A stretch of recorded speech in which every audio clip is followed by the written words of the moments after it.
You know you black. You know you a nigga when you late to your own shit. Some people will call it fashionably late, but really only.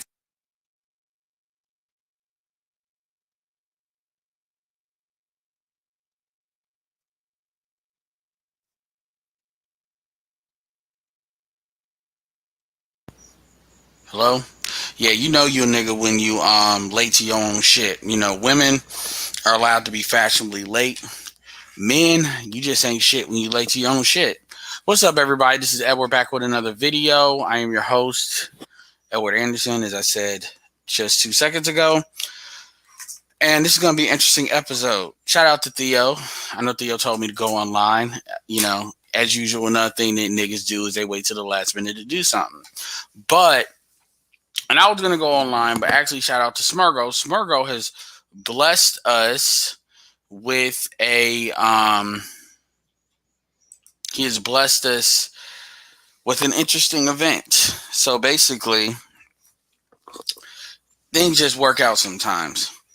So basically, I want to shout out to the black woman who's, I guess, a real estate agent, that she decided to post this on her stuff. It doesn't matter why. It could be that she wanted it to be seen. It could more likely that she was triggered and wanted Smurgo to look like an idiot, because this is, you know, what happens. But in any case, the outcome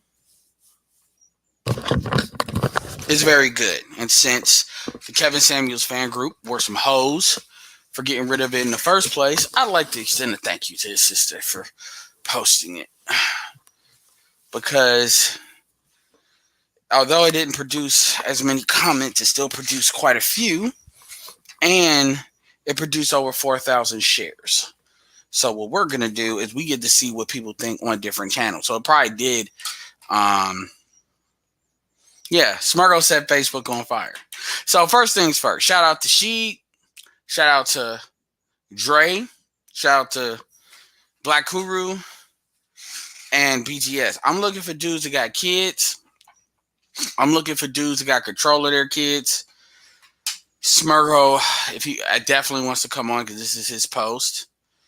Shout out to Don Calypso, who's definitely active in his kid's life, although that's what a normal thing. That's what, you know, when I say a normal relationship. Shout out to Arsher. No, I was like, I just need to get myself straight. And I put it up there. Somebody was in the chat. I wanted to go on with it. I could have waited longer, came up with an interesting post. I really was thinking color purple this time. I was really going for that. But, you know, I forgot about a lot of the themes of color purple, because I needed to, you got to protect your eye gate, as Beautiful Lies says. And color purple is definitely propaganda. So let's go. And it's funny because I didn't really pay attention to what Smurgo looks like. But Smurgo definitely looks like Smurgo definitely looks like how he acts. Let's say that. And that's not a diss. That's not shade. You know, certain people, they'll hear what I say. I remember when I first showed my face, motherfuckers was like, wow. You know, they act like they couldn't, you know, voice doesn't match the face, or blah, blah, blah. I don't know. But Smurgo definitely matches what he is. So yeah, Smurgo setting this shit on fire. You can't see. These I gotta pass this up. I messaged LAR, and so I'm gonna put it up the chain, because I ain't got no direct access to O'Shea necessarily. Now I can message him, but I want to get this stuff up there. Yo, this is a Bernard Riley video as well. You know, this is a Bernard Riley video. This is a Palmer video. Yo, this needs to be like one of the things of the week. Number one, this is first of all, let's keep this all the way 100. This right here is some fucking Master Chief level trolling.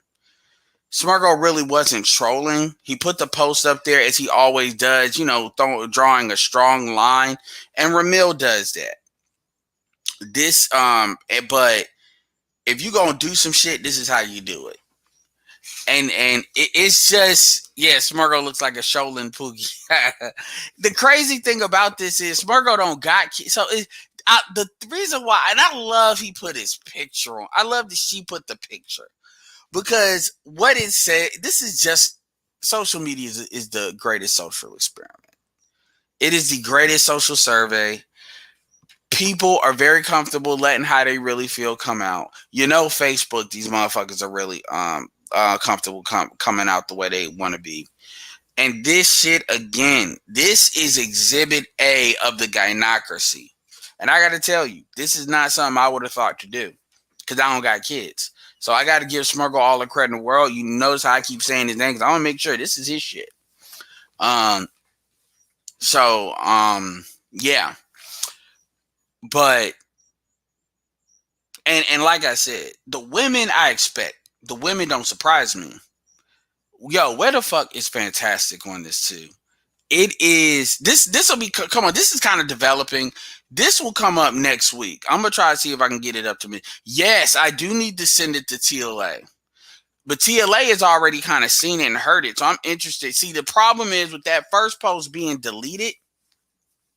See, that other woman ain't gonna delete it because she thinks she in the right, and so she ain't scared. But this needed to be put out here. This is, well, what this is, I won't say, this is kind of like Derrick Rose having that 50-point game. You know, he hurt his ankle, but you still realize he got sparks of that old dude. He got sparks of the MVP in him. This is what that is. This is Margot's 50-point game just dropping like side. And this is actually still developing. So, nigga, in case you all don't see it, it's 8,002 shares and 3.9 thousand comments. So this is as of a couple of hours. This was as of now.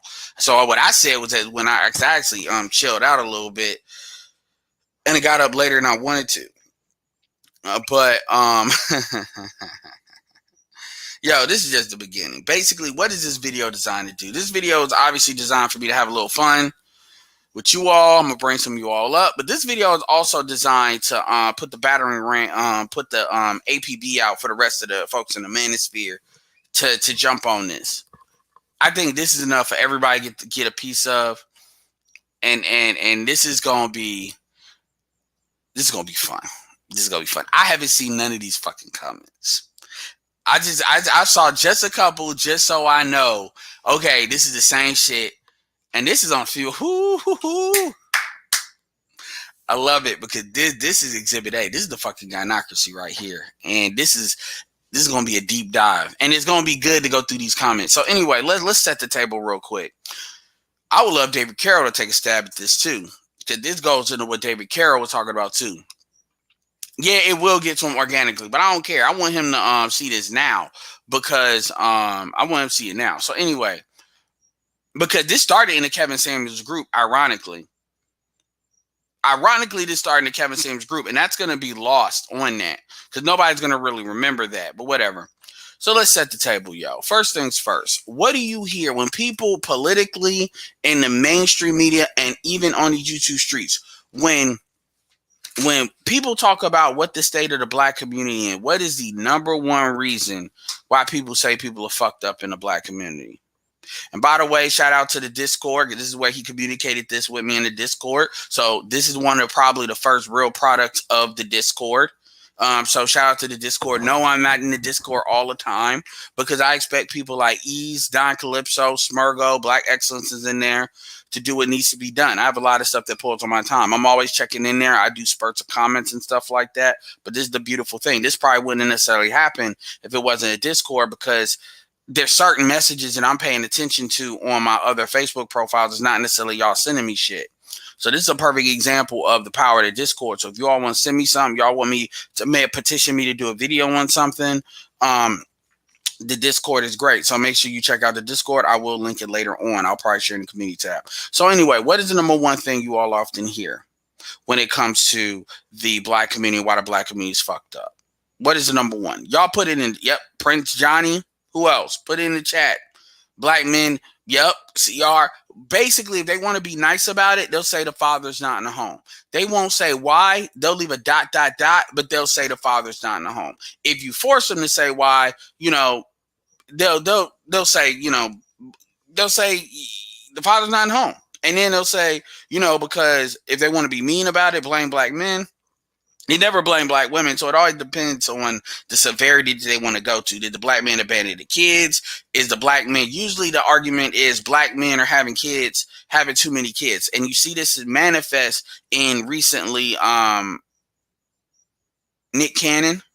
Now, it doesn't matter how much money Nick Cannon has. It doesn't matter that any kid that he has, though, those kids are A, going to want pretty much for nothing, and B, are going to have a pay for a college education. And not to mention, Nick Cannon is a businessman. So he definitely has business knowledge, how to move through this knowledge, not to mention social media stuff, right? Like he's definitely prepared for his kids to kind of move through the future, and they'll be set up like that. So they have a lot of advantage. It doesn't matter. What do people like to pay attention to? They like to say, ooh, look at him having all these kids that he can't be around, as if Eddie Murphy didn't do that, as if you don't have a whole bunch of dudes already doing that. So what does this show? This shows you that people always talk about the money, but the money is not really that. Most of these people are just running their mouths. They are just saying something. They don't really understand the thing behind the thing. I was actually going to do a video today talking about accountability, but I really want to think about that. I want to define it. And obviously we could look up the definition, but I really want to really understand, what do people really mean behind what they mean when they say accountability? Because I think people use that word, but I think that word is starting to be like game, but that shit means black people love these like emotional placeholders, these words that really could have whatever meaning. It's like a fucking picture. You can put what you mean, whatever you project onto it, but really there should be a meaning behind the word. Words mean things. Shout out to Jason Black. He was a big stickler for that. I am too. And you should, and people can say we can debate on it. I don't care. I just need to understand what you're trying to communicate when you use a word. And a lot of times people will try to con people by they have a double meaning with words. They'll say something to mean the surface level, but really it's another agenda they're having. This is really why we have a lot of arguments in this space, and why we really don't communicate well with the women, because the women are really always trying to have a subjective conversation where shit can mean anything and everything, depending on where they emotionally feel, what they're trying to basically paint, the narrative they're trying to paint. And dudes do this too. This is one of the things that blows past that, and you get what the fuck these motherfuckers really mean. So in this case, we're talking about the phraseology of the why behind why black men are not the home, the why behind these women are not choosing fathers. And this is not just on the women.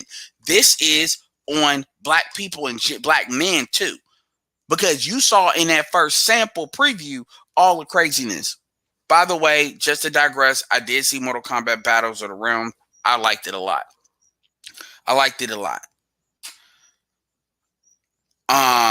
But you get to get past that, because I always like to get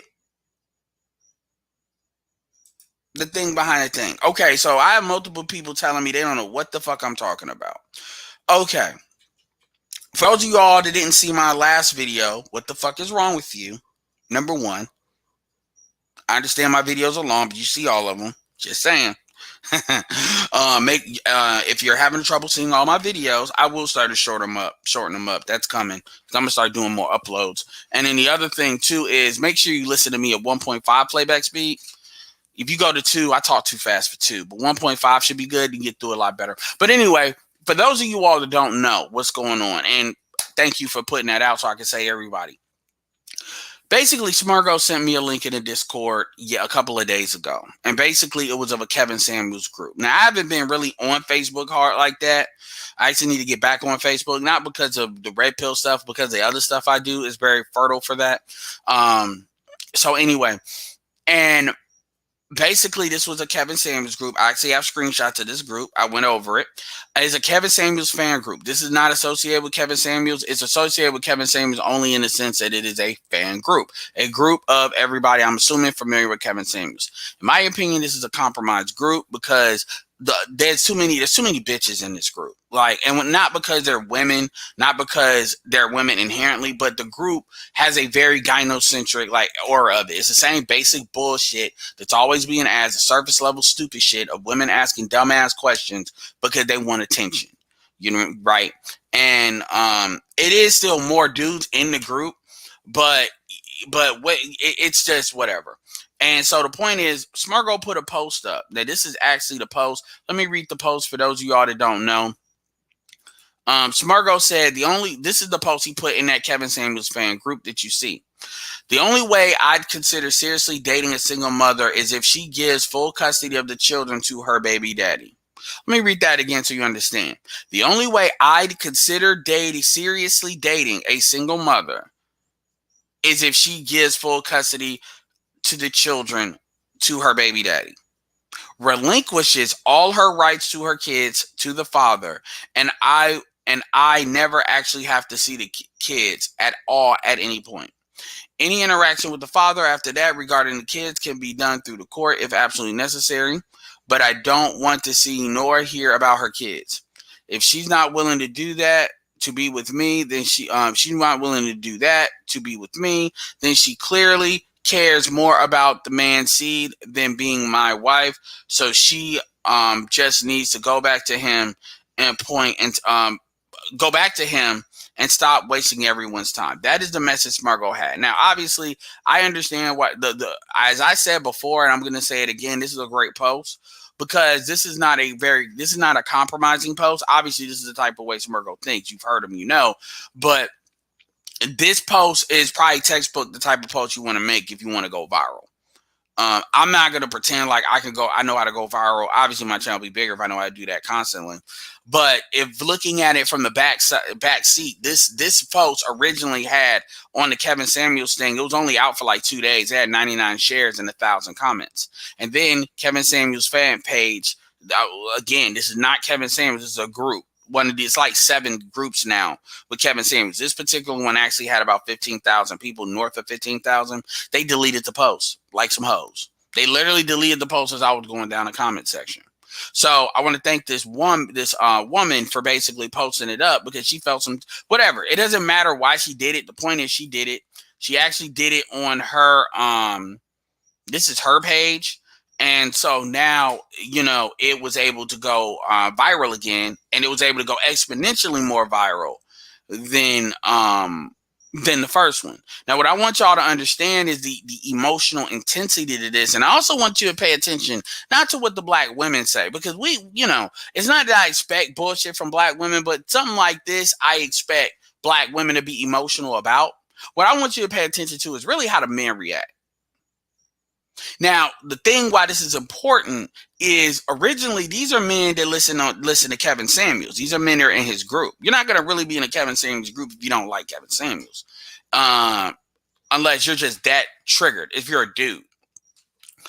So the post, although, I can pull some stuff out of it, like what I say, the main key here is give up full custody. Relinquish all rights to her kids, which is give up full custody. Now, nothing in this post you ever hear to see the word abandon. Now, he says, he says, as Smurgo, I never want to see the kids. Any interaction with the father after that regard can be done in court. Now, obviously, that's something that people can pull through, but you understand what the post means. Kevin has said something, not this, but he has said something similar to this, as why don't you give the son to the father? Why don't you give the kids to the father? Because if you being a single mother and having kids is impeding you dealing in the dating market, then that's an option. Also, we know from things that BGS has said and research that BGS has done that the tender years doctrine up until like 1973, the kids would go to the man anyway. In most cultures outside of the West, this is how it's done. Also, we know within the black community, the argument is black men don't want their kids, black men don't take care of their kids, and they say their kids when it's time to absolve responsibility to the woman. Black women do it, black men do it. You hear all these pro-black say that shit, but if you ask the question, are black women really willing to give up the sons to the father? This gives you great insight into the mindset behind what that answer might be. And based on the mindset, it's going to be glaringly obvious not only within the women, but within the men, which tells you the culture that governs this. Then you overlay the legal system on top of that. It definitely has its own incentives, but it fits just like a glove with this already mentality. I don't understand how you think you could put a community together where the conclusions that you inevitably would have to draw. Now, if you want to bullshit and place semantics on the article, then on what he said, then you could do that. But what it pretty much means is the full custody needs to go to the dad. So that is not an impediment for her to move on. And that's what it is. Now, we could argue the girls versus the boys. We could argue all of that. But what we do know is women cannot really raise boys to men. We do know that. We have people in the space. Shout out to Dre. They actually have gotten the kids. And BGS has also said that the one thing that black people believe in the dear mama syndrome. Even if you're a crack fiend mama, you're a black fiend mama, with one exception. One exception is giving the kids up to the father. Shout out to somebody, I forget his name. I apologize when I remember it. I will post it. That he said in my comment section, and make sure you support the Cash App. Let's get them Cash Apps cracking, the Super Chats cracking. This is going to be a fun one. He said that it's funny how even in Boys of the Hood,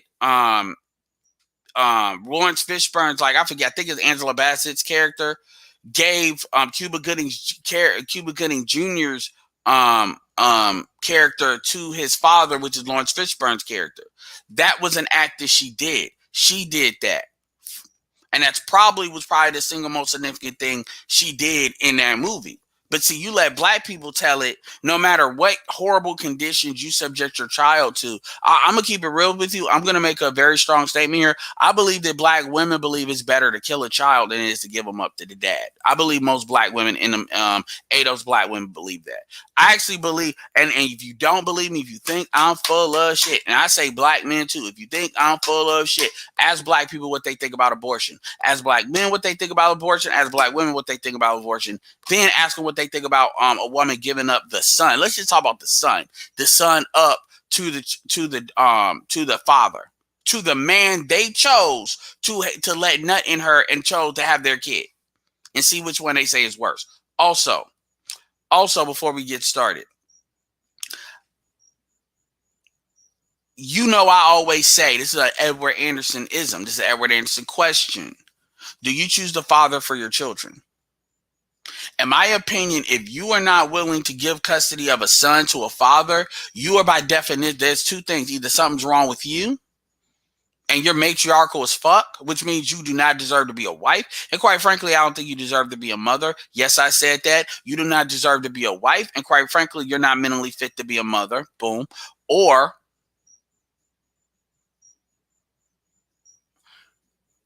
the niggas you fucking are really the niggas you're not supposed to be fucking. Which also I can lead back to the former that you can conclude. With that being said, we're going to have a lot of fun. I always love going through comics because I get to read in my own personal voice. It's going to be like going through a comic book, even though I never read comic books. Never did that. Anyway, let me give some shout outs to people in the super chat. Shout out to Archer, Don Calypso, Tacman, I believe Jason 345, Manco, Marty McFly. I mean, this is gonna be a culture video. Kobe, Excalibur, Vince M. I think it was Vince M that actually said that. Primetime VA, Kareem. Well, whenever you feel triggered, Kareem, just remember you're not ADOS. This is where not being ADOS is great, because this is an ADOS mental illness. Now, let's be clear here.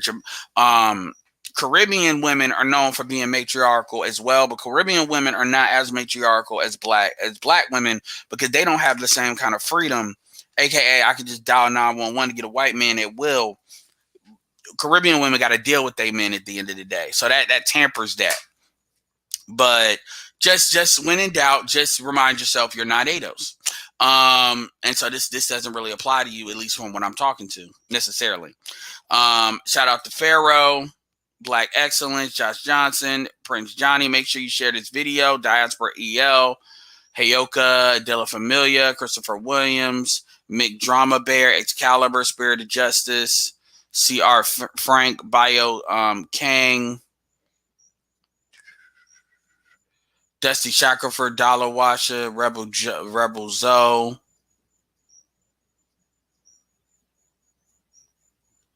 Don't Smurgo look like a shiesty motherfucker? He looked like a motherfucker that would steal.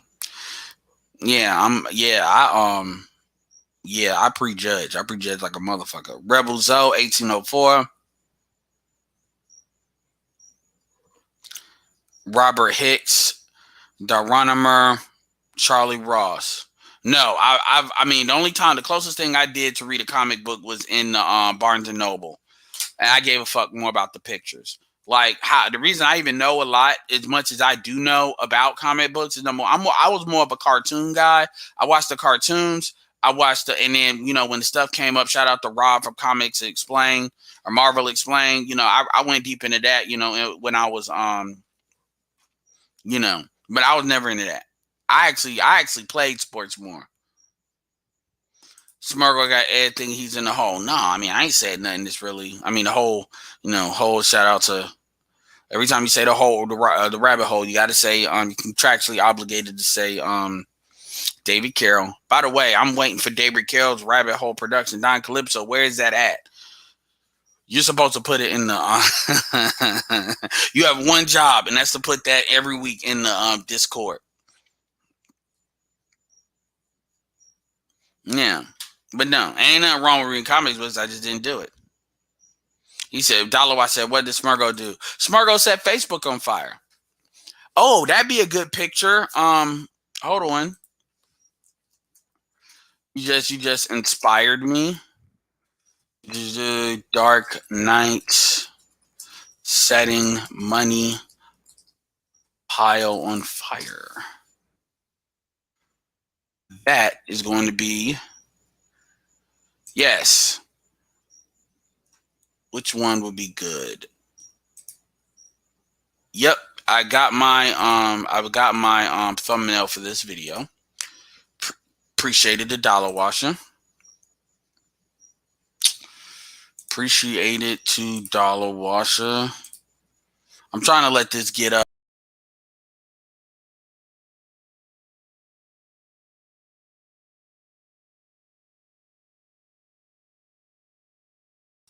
Sorry.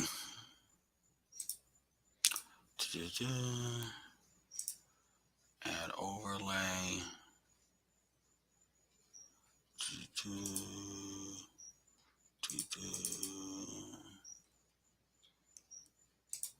Yep, that's what it's gonna be. I'm gonna flip it. No, actually, that would make a good one.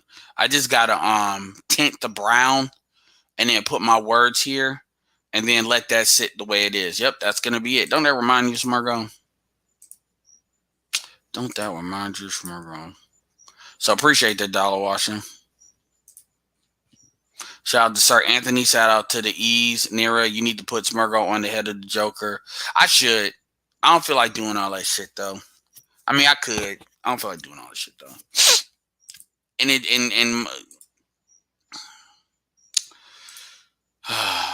All right. Let's jump into this bullshit. We 30 minutes in. So press 1 in the chat if y'all ready. If y'all ready for this fuckery. You know what? I'm not even going. I'm gonna let y'all see the full screen. I want y'all to see these. Let me see if I could zoom.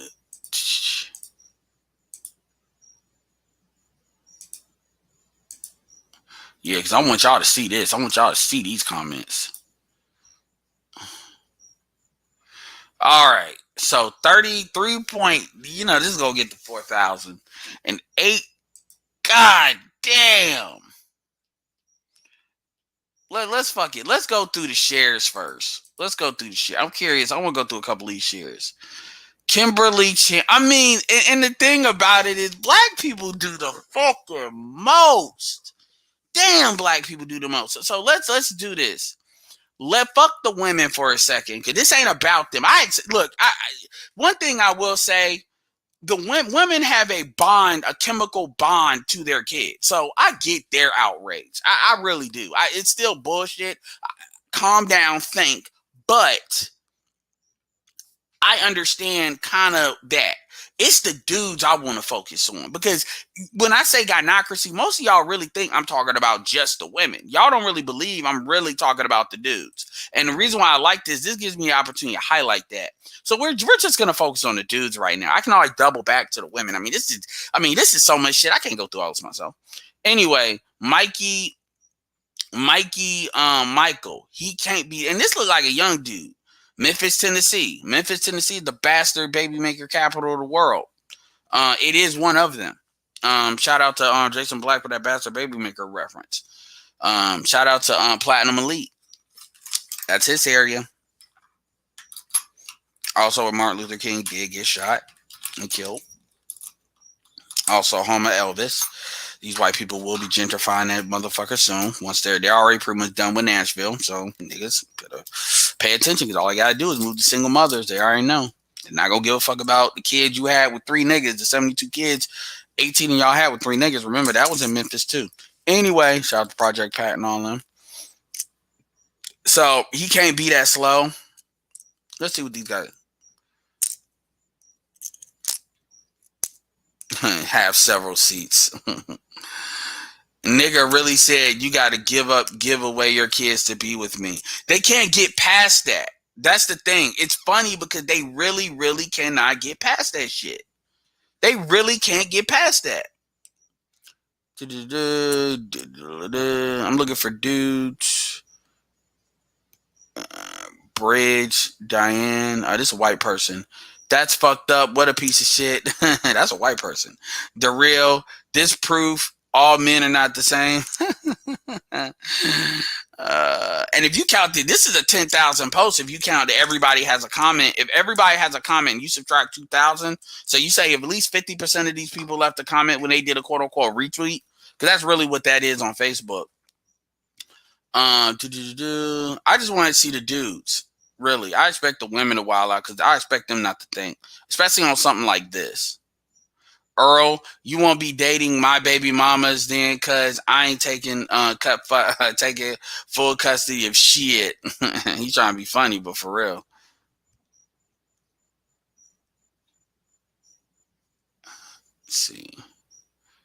Let's see what Jermaine got to say. I'm curious. That post has to be a joke. LOL. That's the craziest shit ever. Like really? Like really? Like this is crazy. Y'all need to go bother BGS and get that. I know BGS had a long stream before, but this is some good shit. Martell Green. This is the dudes now. And these are black dudes. There's only one white guy. These are the dudes. This guy is the lame of the century. I never heard of such a bad take in some time. Not wanting someone with kids is one thing, but to think a woman should ever put you as a new nigga over her kids is actually pure lunacy. You notice how you see how so far over like they just did not, they cannot accept that these women, like think about it, nobody is addressing, none of these dudes now are addressing giving the kids to the baby father. This gives you all perspective, because this is not in a Kevin Samuels group. Kevin Samuels groups are not necessarily red pill, but this went in the general population. So you already know these motherfuckers. You say some shit like this tells you where really black people are, and you cannot say. See, people would say, "Oh, that's a Kevin Samuels group.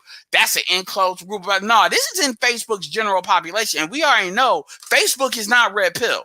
So we cannot play that bullshit. Well, this is just people sharing people, and we're all in the code. This is some Pascal shit right here. This is in the general population at this point. Nigga, do you see? And see, the funny thing is, I don't got kids. Do you realize that I could probably take this bullshit and like blow my channel up with this shit? I'm not, whatever. I might do that. I don't know if I want to put this kind of grenade out there, like on a video format for me. But anyway, Martell, this is another dude. Oh, well, he said he's lame of the century. He said Kevin Samuels fan. Smargo's not really a Kevin Samuels fan. See, and that's another thing.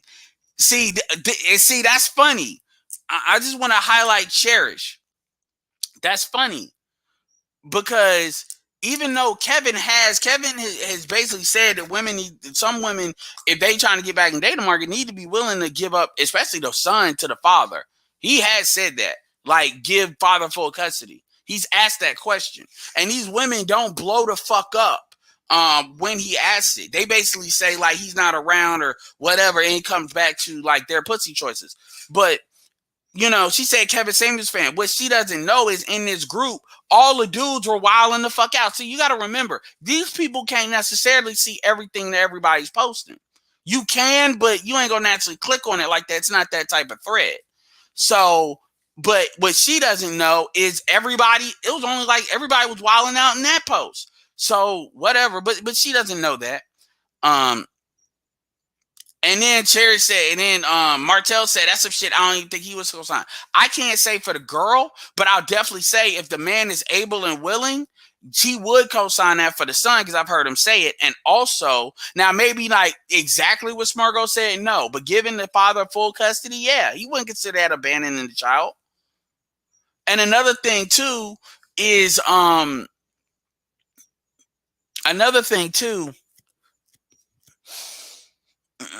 yeah. I mean, they really want to highlight that. And this just shows you a visceral emotional reaction that people have. Let's see. Let's just keep going. Trying to make sure I'm missing super chats. I'll be doing that shit. Let's see. If I ain't got no cash apps, I ain't got nothing in front of me. I'll get y'all cash apps in a second. Well, the thing too is he said baby dad. Oh yeah, that's what Kevin would say. Kevin would say if you wouldn't give full custody to the father of your child, then really that means you don't really think he's a good dad. And so why do you even have his baby in the first place? And this goes to show you how like this is not just like one or two people. You see me scrolling. I don't know what the fuck I'm gonna find. Eduardo, niggas only say what others make them feel comfortable saying. And no, because Smurgo was constantly getting jumped on by everybody. But, you know, Marquise Richardson, Smurgo beats his own drum. Love it or hate it. And a lot of times it is annoying. He beats his own drum. So, I mean, in fact, if everybody thinks something, Smurgo usually want to say the opposite, just on GP. Marquise Richardson says, then these are the shares. Remember, guys, I ain't even got to the comments under there. These are shares. These are what people share. Y'all know it's easier to get money out of some of y'all than get out of most of y'all than it is to get a share. So y'all know. And here's another thing too. This tells you a lot because motherfuckers are usually not quick to share shit. Like, but this shit they share because everybody pretty much knew everybody would collapse to the same opinion, which is this nigga ain't shit. And I'm sorry, Spargo, I just gotta say it. That picture kind of they're stereotyping you. I mean, they clearly are. They probably think you ain't shit poop. Well, you know, you kind of are, but you ain't got kids, so technically you ain't really got your Pookie badge unless you got a kid. You can't be a 100% Pookie. Yeah, but I ain't been scared. But this is something. This is the type of shit you might be known for, Joel. So yeah, you right. But this ain't something. Nah. This is something that if I were to do this, I would need a panel of like black men that are fathers. Then you'll just be like your hair gone with time for real. See, remember what I said? When you ain't got nothing to say, you roast. If you look at that picture, Smurgo clearly has hair. He has it rolled up. That's a stupid statement. That's a stupid statement. But but that nigga looks like the type of nigga that would say some shit like that. He's out of Birmingham, Alabama. Brandon Ross, he said what he said. That's funny. Let's see. Christine, I'm curious what this comment. Christine said she clearly cares about another man's seed. He sounds like a sped asshole. It's her child. I don't think he likes women anyway. See, motherfuckers can't like women. First of all, it's not. See, and this is telling you what they think. This is that sperm donor mentality. This is not just, and these are not all ratchet females. Like, for real. You see what the dudes are saying. Like, you can't, like, this is a real social experiment right here. Kevin, nobody wants you anyway with your sorry ass braids. Or what she, you could tell she just saw Kevin Samuels and she saw Kevin, so she don't even know the name. Like these people just they wild out. They see something and they can't handle it. This is basically what Clubhouse looks like.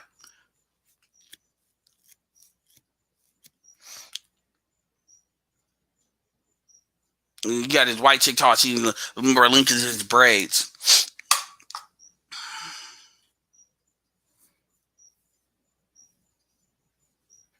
I mean, they really getting angry, and I'm like, what I want to highlight here is I want to highlight that this is how like far away from them believing that the men that they sleep with and have kids with are capable of being fathers.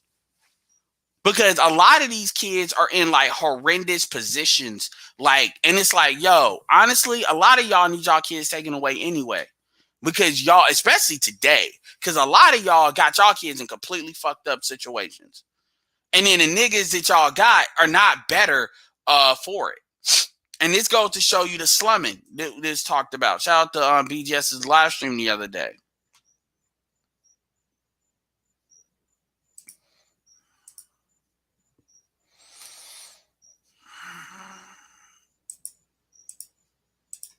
Anyway, I'm gonna drop the link if any of y'all want to come up and have an opinion on this. Joshua Adam, somebody pushed this man off a cliff. This is a white dude. I mean, for real. I mean, these are the dudes. I mean, I'm not even paying attention. So really, what the men are saying, what the women are saying. Damn, gang, I don't want the kids either. Y'all keep them. This is theoretically, I don't want the kids. Y'all keep them. This gives you great insight. The group is famous.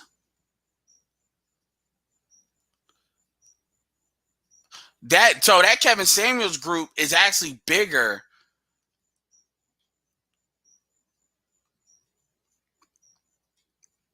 This is not the same group. So they talk about Kevin Samuels group. No, this is not the same group. The need to be right is strong in this one. I don't know what that means. Hold on.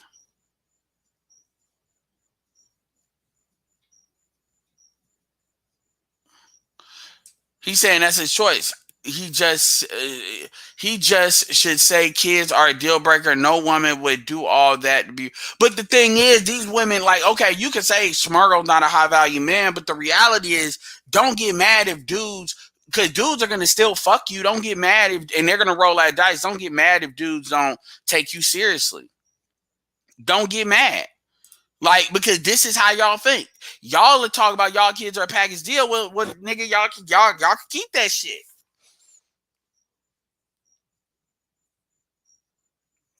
Timothy, this is the first comment somebody said actually makes sense. He's honest and out front with it. He doesn't want another man's child in his house. Why is that a problem?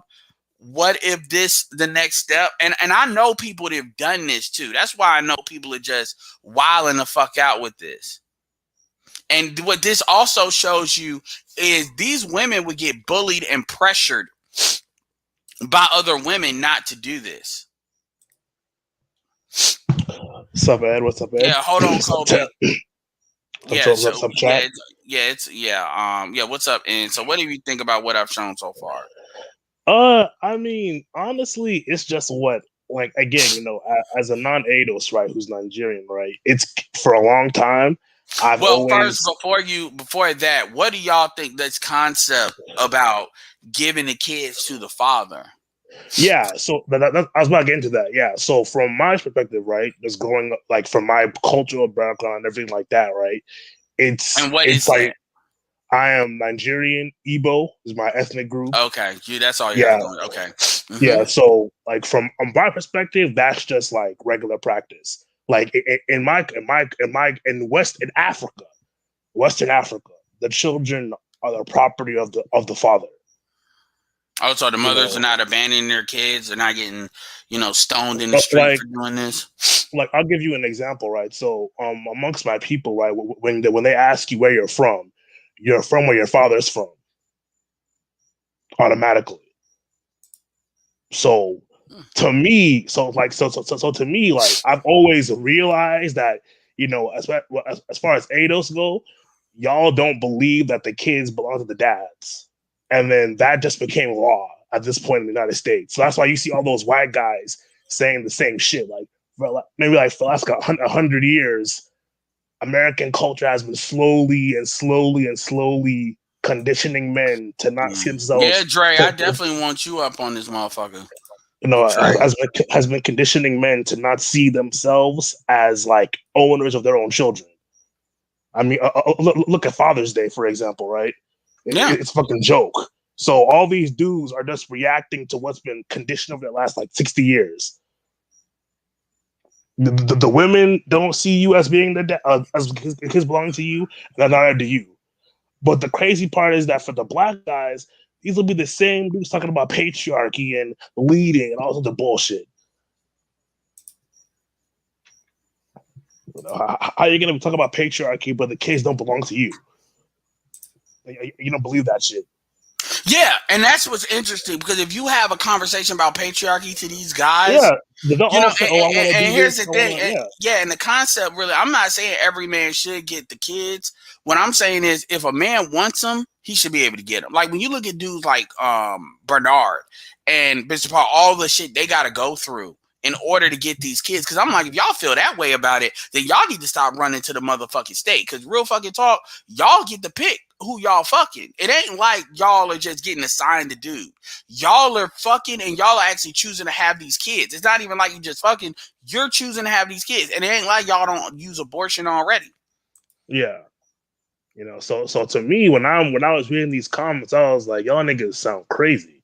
Cause like everywhere else outside of the West, like that's the thing I don't get, right? It's like, in the Western world, right? All the I even said in that chat, one of those girls, I was like, so your kids have the dad's last name, right? So then why are you saying that your kids? I mean, this is why, and that's why people think, like, when people, I'm not even trying to bring up certain YouTubers, but when they say shit like you should change the last name to the woman's last name, I mean, that's not that far-fetched the way these people are thinking. You know what I mean? It's like, you know what I mean? So it's like it goes back to that sperm donor thing, the whole sperm donor thing you talked about, where it's like, that like the guys literally just see themselves. All right, it's officially at 4,000 comments, so we're gonna get through the comments now. I wanted to do the shares first because the comments, this is under her page, but with all these comments, that means a whole bunch of people came over. No, yeah, I was in that comment section. Like I think I got blocked from like 2 of those fan pages already anyway. But this ain't even a fan page. This is like an actual profile. Yeah. It's up a profile, yeah. This is a profile. She just had to live in Atlanta, didn't she? God damn. Of course she did. Something to that, what he just said. You remember? All right, so go ahead, Dre. They would change the kid's last name. Oh, got you beat, man. That's what my youngest son's mother actually did to me.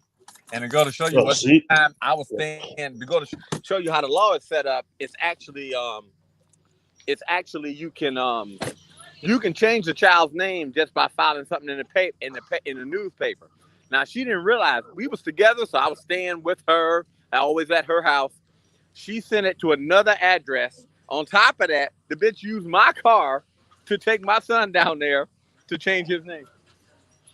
All that so she could keep the lie going up to the other nigga that thought he was the dad. So I mean, it's treacherous out there. They'll do that shit. Oh yeah, but I was even talking about just on general principle, even if they admit like who the real dad is, because they think because it's their kids. And my thing is that's a gynocentric and that's a matriarchal mindset. And so when you sit here and talk about why the community is the way it is, y'all know why it is. It's just y'all don't want to. Motherfuckers want to sit here and play, and it's like you either serious about fixing this shit or motherfuckers you do what's in their best interest, because it's like having the shareholders. If y'all are just gonna run the business down the ground, okay, I'm getting out. Go ahead. No, and it goes back to what you said about like for example about like how Jewish people they're matriarchal, right? But at the end of the day, the women still know that like, look, it's through the men that anything gets done. Yeah. Yeah, and another thing, I'm letting y'all know straight up, like I'm pulling a lot of y'all up. Shout out to Dre is definitely, a father raising this raising kids, so and being kind of has experienced these situations. I'm not saying y'all can't talk, but what I don't want to do is get bogged down because I want to go through as many of these comments as possible. But I want y'all to let's get y'all initial thoughts. So Pharaoh, what's your initial thoughts about do you get what I'm talking about first of all and all of that? Oh yeah, I've been here since the very beginning. So, and plus you did a couple like a little stream on it anyway. So I just didn't know it was Smurgo though. He do look shiesty. But bro, you wrong about that. The kid is actually yours. You just supposed to pay for everything. They say all the bills are yours. That's it. You don't get no make no rules. All the bills are yours. The kid's in your name, but you don't own the kid. Yeah, shout out to Angela. Angela said the answer to the title is no. But this is where this is how most and a lot of women sexually select. They may select based on this mentality too. Because if they it doesn't matter, because if you select dudes that can raise their kids, they still gonna say the same shit. But it's gonna still be some resistance versus the nigga ain't shit and ain't nobody gonna really say nothing. So they may select based on this as well and then cry about the results later. Let's see. So Kobe, what do you think about what you've seen? They feel it's only when it's convenient. You're a father when it's convenient. Okay, absolutely. Morpheus, what do you think about what you've seen so far? I mean, yeah, I agree. The reason why I came up here because I've been studying psychology, Jung, animus, and anima, and it's obvious that Black community is on a giant anima animus. Black women are on an animus convention. When you look that up, it talks about how they hate a brutish man but love that man, which we always call the Pookie and Ray Rays. You see, and to see how they weaken the boys. When you look this up, it's called animus possession. Most Black women are in animus possession. You look it up; it describes the whole Black. Yeah, absolutely. I mean, at the end of the day, they have a sexual attraction to the same dude that they hate. Because the reality is, these women are defiant for defiant's sake. They're wild for wild's sake. I mean, even when it's completely against their own best interest. That's why you call it the gynocracy. And again, most black men don't even think about this. Like when I was talking about that video of that one dude that was basically, talking about Kevin Samuels is gay or he's suspect. That's what you do I already know that dude only saw viral clips. I already know that. Like you can always tell the people that saw viral clips versus somebody that actually sat down and watched a show. But you can always tell, and that's what most people do. I mean, I get it. People ain't got time to watch no 2-hour show. I get that. But even Royce the 5'9" did that, and then when he actually watched the show, he went back. And then also, you got to understand that motherfuckers be in these folks' ears acting like this nigga is like just wilding out and doing the most because they're super triggered. This is an example of them being triggered. Yeah. And when you really and this is an example of Black people. This is what not thinking looks like. This is what that is. And so you'll have people that will sit here and try to tell you, well, you're supposed to try to build a community with this type of mindset. And I'm showing you the dudes. I'm not even showing you the females. I mean, obviously the females are there for you all to see, but I'm showing you the dudes. And you all need to make sure you all push this shit to every content creator you all know. Because everybody needs to be talking about this. Because this is like exhibit A right here. Because you talk all this shit because this goes back to how they're because all these women are fucking. All these women are fucking. So and even these dudes, they believe in the same system. That's the thing I really want you all to pull in. Go ahead. I was gonna say what I was trying to go on to with the animus possession. When you look into it, they're afraid of real men, a man that's fully complete, that can financial and all that good stuff, right? But at the same, and so are the men. So the men are on what they call anima possession. This is why you see them white knighting, trying to, look, I beat up Kevin Samuels. So it's to impress. Because on the male side, you do all these goofy stuff to impress the woman. You see what I'm saying? Well, yeah, no, absolutely, and I try not to take it deep with like anima and animus because you already know motherfuckers don't read and they not going that deep into it. At the end of the day, these women. At the end of the day, women talk that game about we need to come together and all of that, but this is the fucking mind. This is the operating system that's governing them fucking applications. You can't get no femininity now application or let's come together application. This is the real shit. This is the shit they won't talk about because this gives you great insight into how they are really thinking. And so all that bullshit they're doing is just cap. And this people will say, well, what's the evidence? This is evidence because this ain't even like this is like sharing out. So you're seeing how people act in real time as how their mind is. And even like I said, again, with these dudes, a lot of these dudes that come in here and they want to be anti-us, or they say we're the crazy ones. This is the mindset they operating on. This is the mindset they're operating on. I'm like, yo, well, the man ain't in the home. Okay, but you know what the kind of son, you know what the kind of dude you gonna get.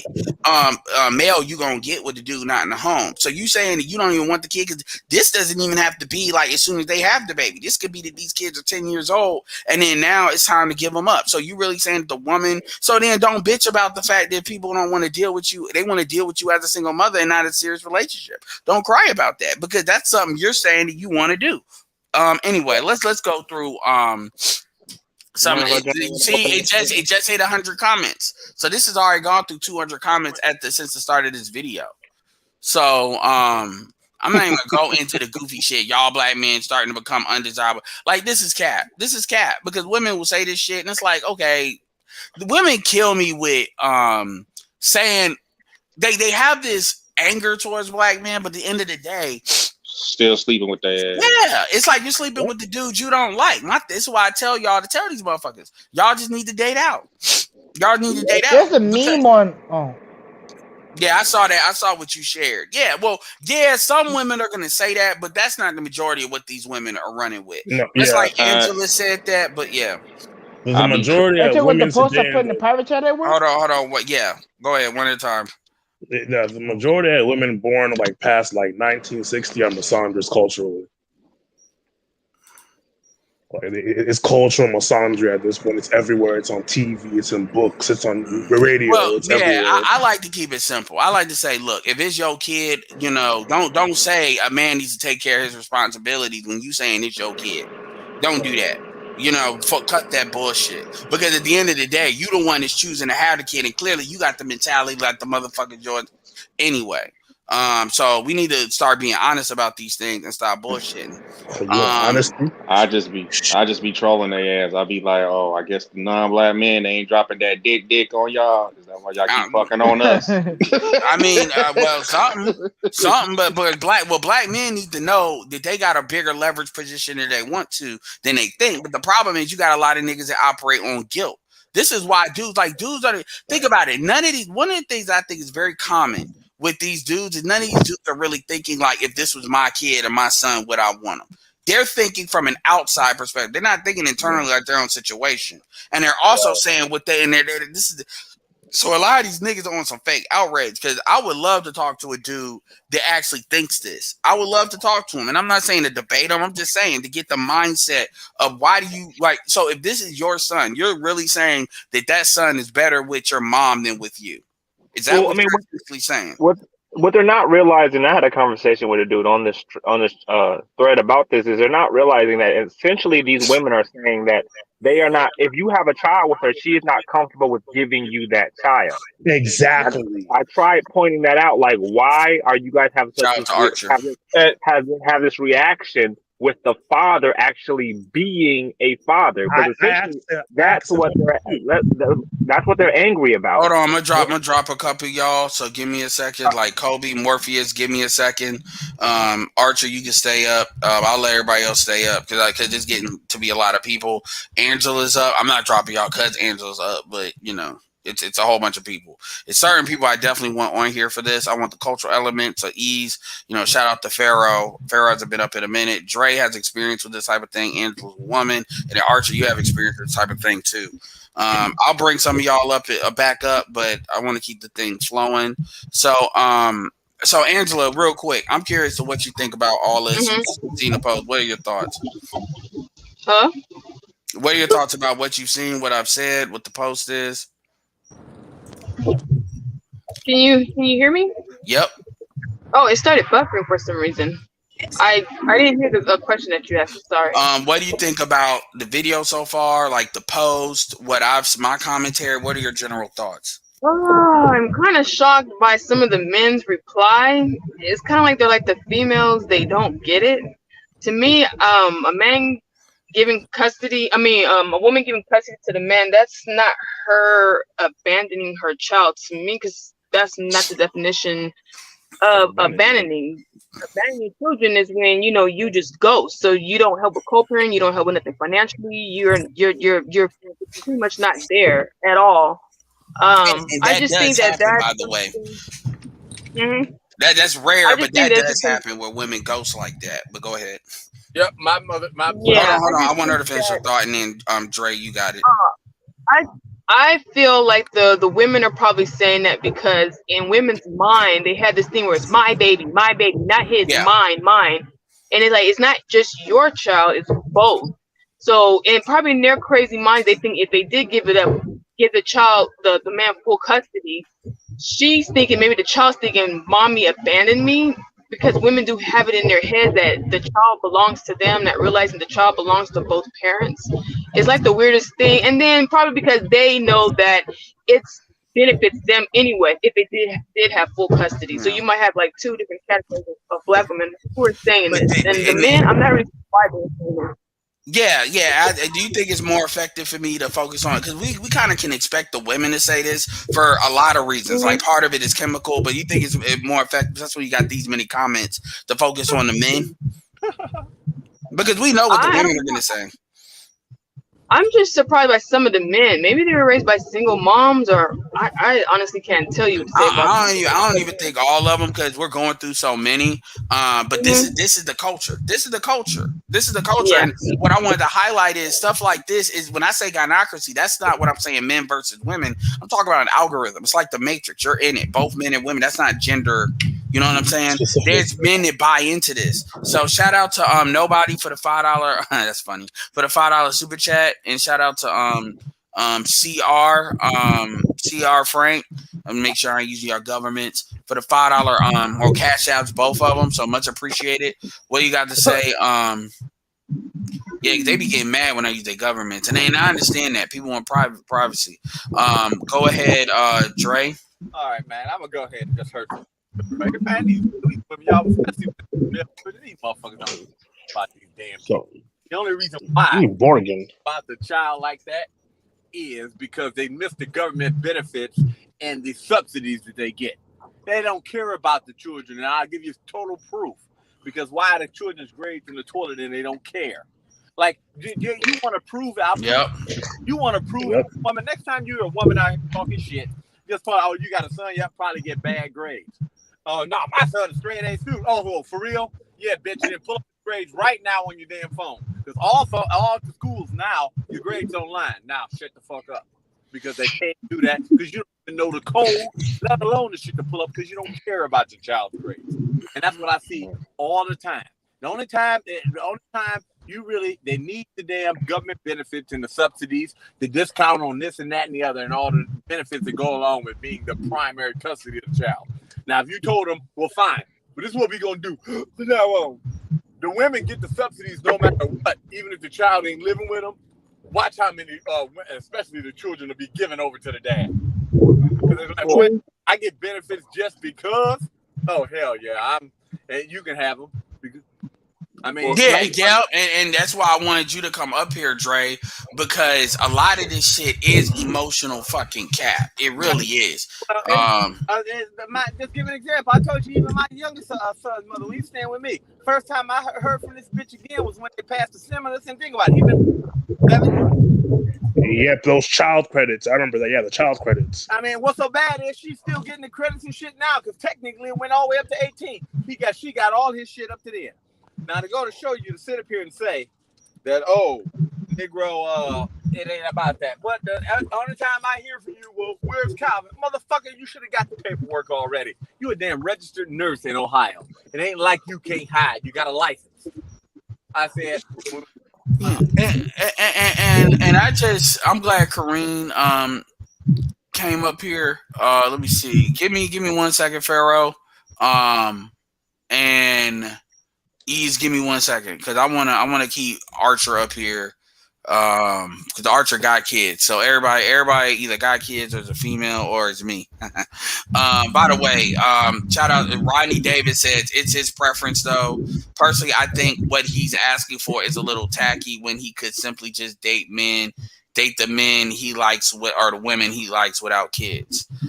What kills me about this is this is what leadership looks like. This is what that shit looks like. You know, and it's funny how the women will sit here and say that some of the women will say they don't date men with kids, which we know that's cap. I know a lot of women lying when they say that shit, because it's actually really the opposite, depending on how old you are.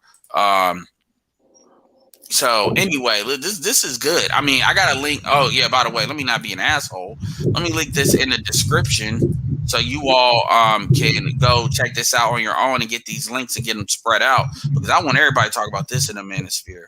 I'm gonna link to everybody that's on here in the back chat. So what's up, Kareem? Hey everyone. I have a slightly different opinion. Sure. And, by the way, I'm an unwed mother, so I have a slightly different opinion on this. I believe, like I said, it's a more nuanced thing. You guys are making it seem like, you meet a man and he says, give custody to the father, you should just give custody to the father. One, if you already in a relationship with the child's father and you already established you have primary custody, whatever, based on whatever the child needs. So maybe the boy is a boy child, right? And the boy is 10, 12, and you and the father decide, okay, when he reaches 12, he will send the 12-year-old to live with his father. That's one situation. You're doing it for the benefit of the child. But some man or woman come in your life and tell you to give up your child or make them go live with the other parent because the other person don't want to have the responsibility of taking care of that child. Makes no sense, because they already meet you with your child. So don't date you. I believe that. I really don't. Everybody says that. So my answer to that is I understand what you're saying, and you are coming into it thinking, so I appreciate that. But my answer is I don't want to hear no black women single mothers getting mad when dudes say I don't date single mothers. Because what people are essentially saying is this is why. Because here's the thing, you're coming at it from a negotiation standpoint. Sure, I understand that. Like what you said with the 12-year-old thing, that could make sense. We don't know what the situation is. But what we do know, this is why it's great, because people are superimposing their own stuff. But let's keep it all the way real. Like women, a lot of times women care about having a kid women have children for extremely selfish reasons. And so they expect men to be selfless while women can be selfish, and the kid is usually a mechanism. Let's be clear here. Most of the time, a lot of times, especially in the ADOS community, women have kids because they just want something to love them unconditionally. It's not because they actually care about creating a family. It's not because they care about adding to the community. It's extremely selfish reasons, and you see that in how a lot of these kids come out. Like when you look at boys that can't read, you look at the females when they want to tell the truth about the situations that they in, as they're a sexual threat to the mother once they start getting a certain age. Like these things come out. I was actually listening to Love Dorsey today, and I'll probably share the video that share, and she was talking about some stuff similar to this, how you could be raised with your kid, and whether it's a mother and a father, but she was particularly talking about a mother and how you ain't never heard your mother apologize for shit. So you actually think your mom ain't got a pot to piss in, ain't got no investments for herself, ain't even got no fucking life insurance, but somehow she getting child support, tax credits, all this other bullshit. She can't be told shit, so you walk around the world believing that's how it's fucking supposed to be, which is why motherfuckers saying she grown. This is a woman that definitely comes from the street. But now she got a dude and her kids, she got her kids around her and shit. So the shit she talk about is real shit. And so when you think, and that's what they grow up with. So if you were a man or a son growing up with that, you don't know how to deal with that because you think inherently whatever a woman say, if she emotionally focused on enough is right. If you're a woman, you think you can't be told shit. You out here spinning off in the orbit. I just watched that video today. Then she was speaking. Sorry, it's a more nuanced thing. You guys are just making it so simple, like it's just a simple thing. Or just give the custody to the father. We don't know we don't know if the father is capable of taking care of the child. Well, first of all, you shouldn't be having children by men that's not capable. I mean, I like Kareen. FYI, I just want to let you know, and Drake can confirm this, and I'm sure Angela can too. We've had extensive hangouts about this. This is something we've put hours upon hours on with BGS and stuff like that. We're talking about men with kids. Men is in control. Shout out. This is where I will shout out Ulysses, although he has custody for more of a tragic reason. But we have different situations. We have this covered. Dre will tell you. We ain't. I don't have kids. This is why I wanted to have dudes with kids. But we got dudes that have put it down. So we know all. Hell, Archer's got kids. So we got all that covered. And I'm not saying you can't have an opinion, but I just want to let you know that this is not just some. I know Smurgo comes at it that way, but this is something we've actually discussed. The reality is women, the main excuse that the black people, this ain't even about the women, that you hear people like Umar, all the black, I'm talking about the black men too. They say the man's not in the home. The man's not in the home. The man is not in these boys are fucked up because the man is not there.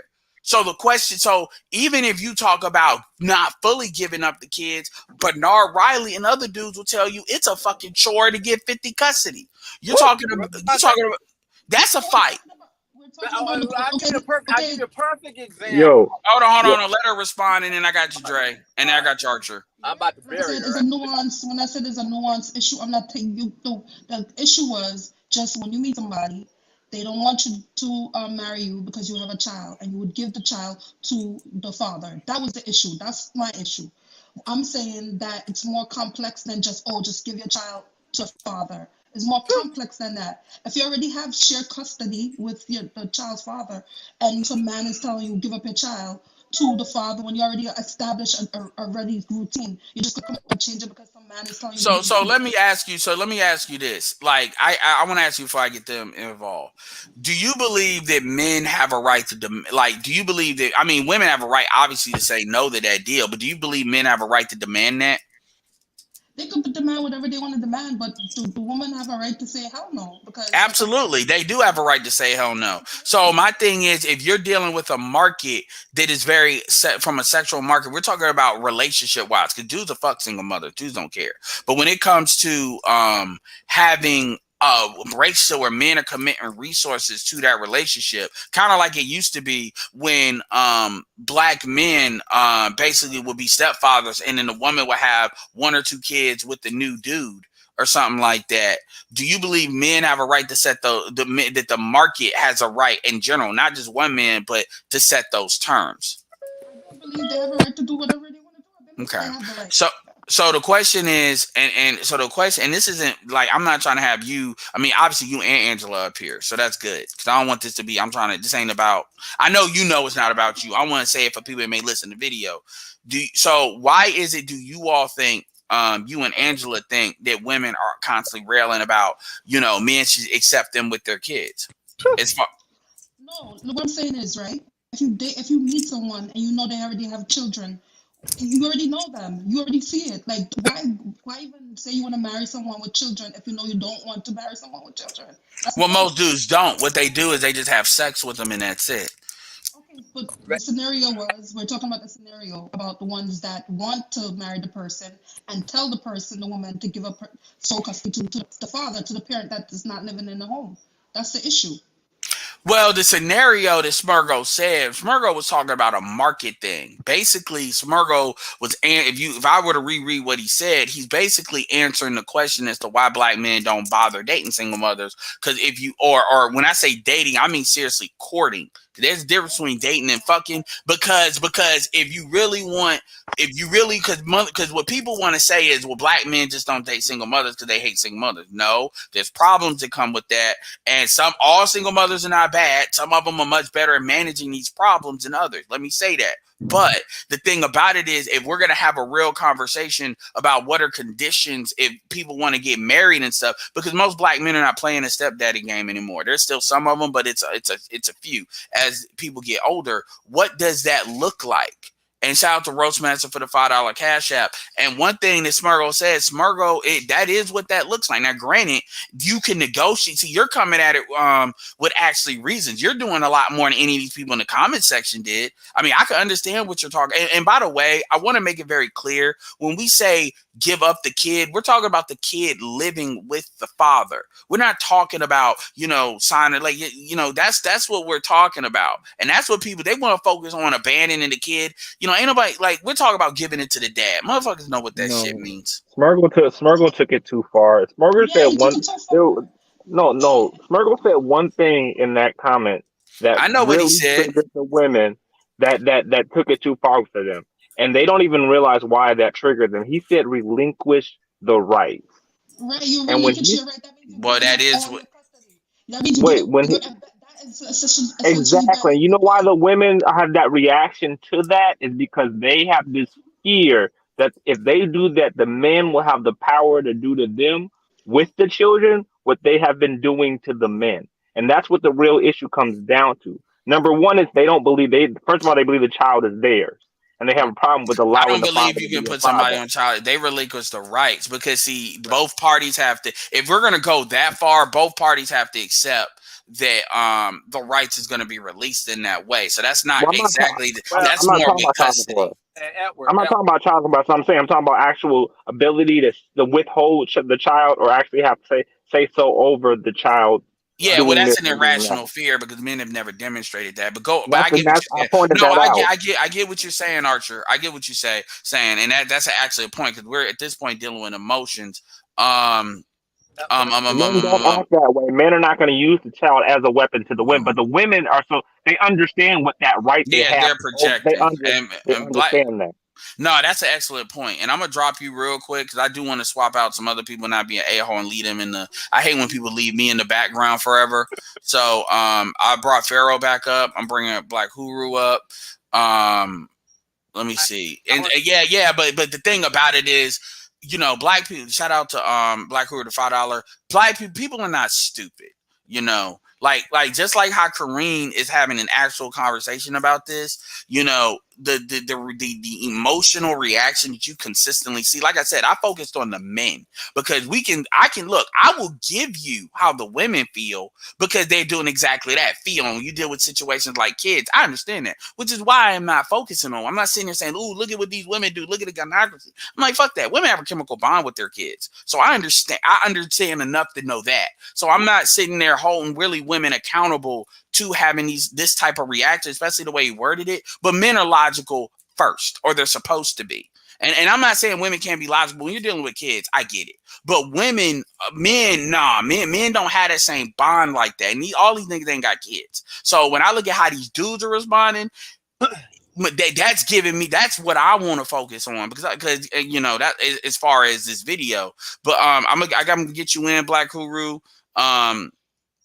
Shout out to Mr. Shane Vicious with the $5. Black man played the stepdad simp role back when the bastard rate is 20 to 30%. It's pushing 80% now. There aren't enough men to absorb that many bastards. Yeah, and Edward. Oh yeah, you've been waiting for a minute. Go ahead and I'll get Black Huru. I said, man, the problem that we really have is this. It has really nothing to do with that. It's a control thing. Like, think about it. We can just take the kids out of it. Think about how it is. You can't even compromise with a black woman when it comes to a damn conversation. So let alone you ain't going to compromise with a black woman when it comes to raising a child. Like, I've seen the total of things. I'll give you a perfect example. One of my oldest son, one day, he had used her credit card back when and bought something online. He bought some game tokens online for $8, right? Okay. She told me that he stole from her. I walked in the door and knocked his ass. They always saying that bullshit. My mom used to do that bullshit. Go ahead. So I walked in the door and because I got to think about thieves. I walked in the door. Right? She didn't say a fucking word. She was there around 3 of her girls. They was like, yeah, that's what he get. This, that, and the other. Now, this is when he was younger. Now, when he was older, he tried to buck himself one day at me, and I put him in his place. The next day, she called, well, you didn't have to. Oh, but wait a minute. It was okay when I put his ass in the place in front of you and all your Oh, wow. When he That's the punchline. I said, this nigga tried to buck at me, and I leveled his ass. I said, now what?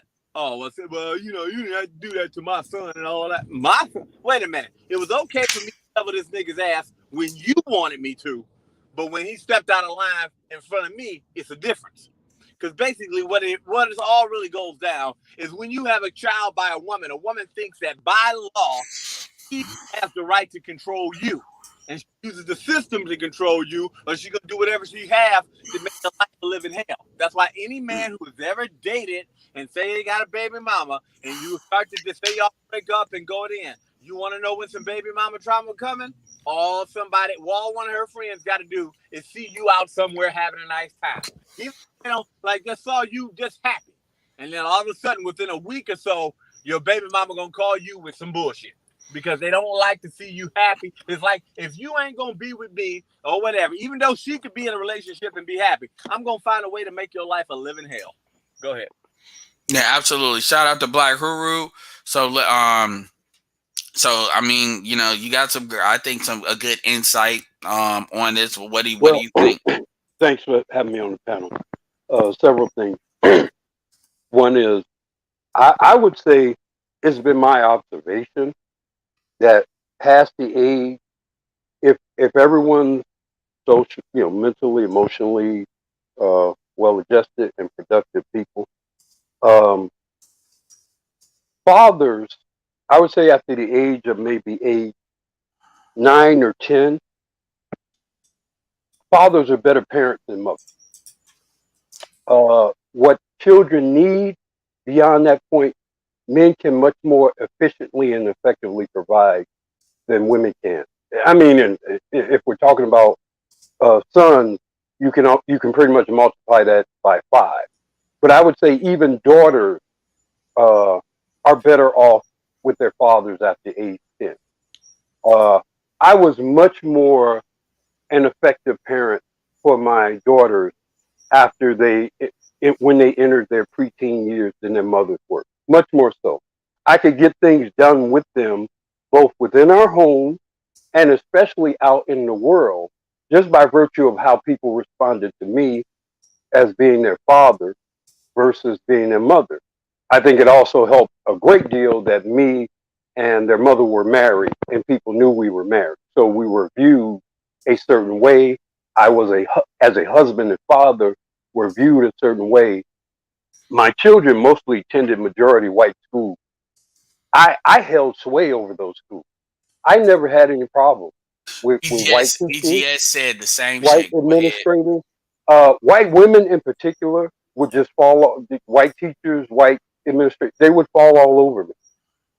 I even talked to them now. My children, it's been almost 10 years since my youngest daughter graduated high school. Well, 7, 8 years or whatever. So I think men, when the children reach a certain age, are generally much better. And again, we're talking about men who have basically their lives together, are productive, are employed, don't have any sort of addictions or anything that's compromising the overall quality and goodwill of their lives, are better parents. And I think a lot of women, a lot of mothers are afraid that the men will be proven to be better parents. And their ego they cannot tolerate the possibility of their children doing better without this. It's a major blow to their ego. It's a major blow to their overall social standing if a man proves to be a better, more productive, more efficient parent. And that's one of the reasons, and in addition to all of the goodies that they get from the government that supports them jealously holding on to their children. In addition to that, they are afraid that the father may be a better parent and that it'll show. And that people will look at them and say, well, the boy is doing so much better with his dad than he's with you. What the hell were you doing? Or maybe you should have stayed with him. And maybe y'all should have raised those children together. But as long as they have the children, can keep the children in a way, can dictate what the children internalize, believe, and hear, they can spin this tale about them being the heroic mother and the father being this villainous figure. Now, with respect to the origin of this discussion, my position on dealing with single mothers or possibility of dating or marrying a single mother is this, and that is, I get to adopt those children legally. I become their father. I become their legal father. That father, the father of those children, willingly consent to that, right? In the presence of so these are your conditions. In the presence of, indeed, in the presence of those children. I'm not saying that he's not your father or whatever, but I'm saying I don't want to ever hear no shit like I'm not your daddy. You can't tell me what to do. Hey, that will not be tolerated in my household. Quick question: do they call you dad, or they call you by your first name? Which rules are you rocking? They call me dad. So you on dad? I'm dad in my household. I'm baby with my wife or whatever. So you're not Gerald or whatever your first name is. Around my children, my wife called me dad. My wife called me daddy to my children. You think I'm gonna be in any kind of household where children are referring to me by my first name or Mister or some bullshit like that? Fuck no. Okay, no, so yeah, I or I'm not in their house. Now, I agree. I definitely think those children should be turned over to that father. Most certainly. And I definitely support men establishing that requirement. If we're gonna deal, the children gotta go over to that man. The man if we got a son, if there's a son, no way in hell either I adopt that child or that boy goes to live with his father. Period. Okay.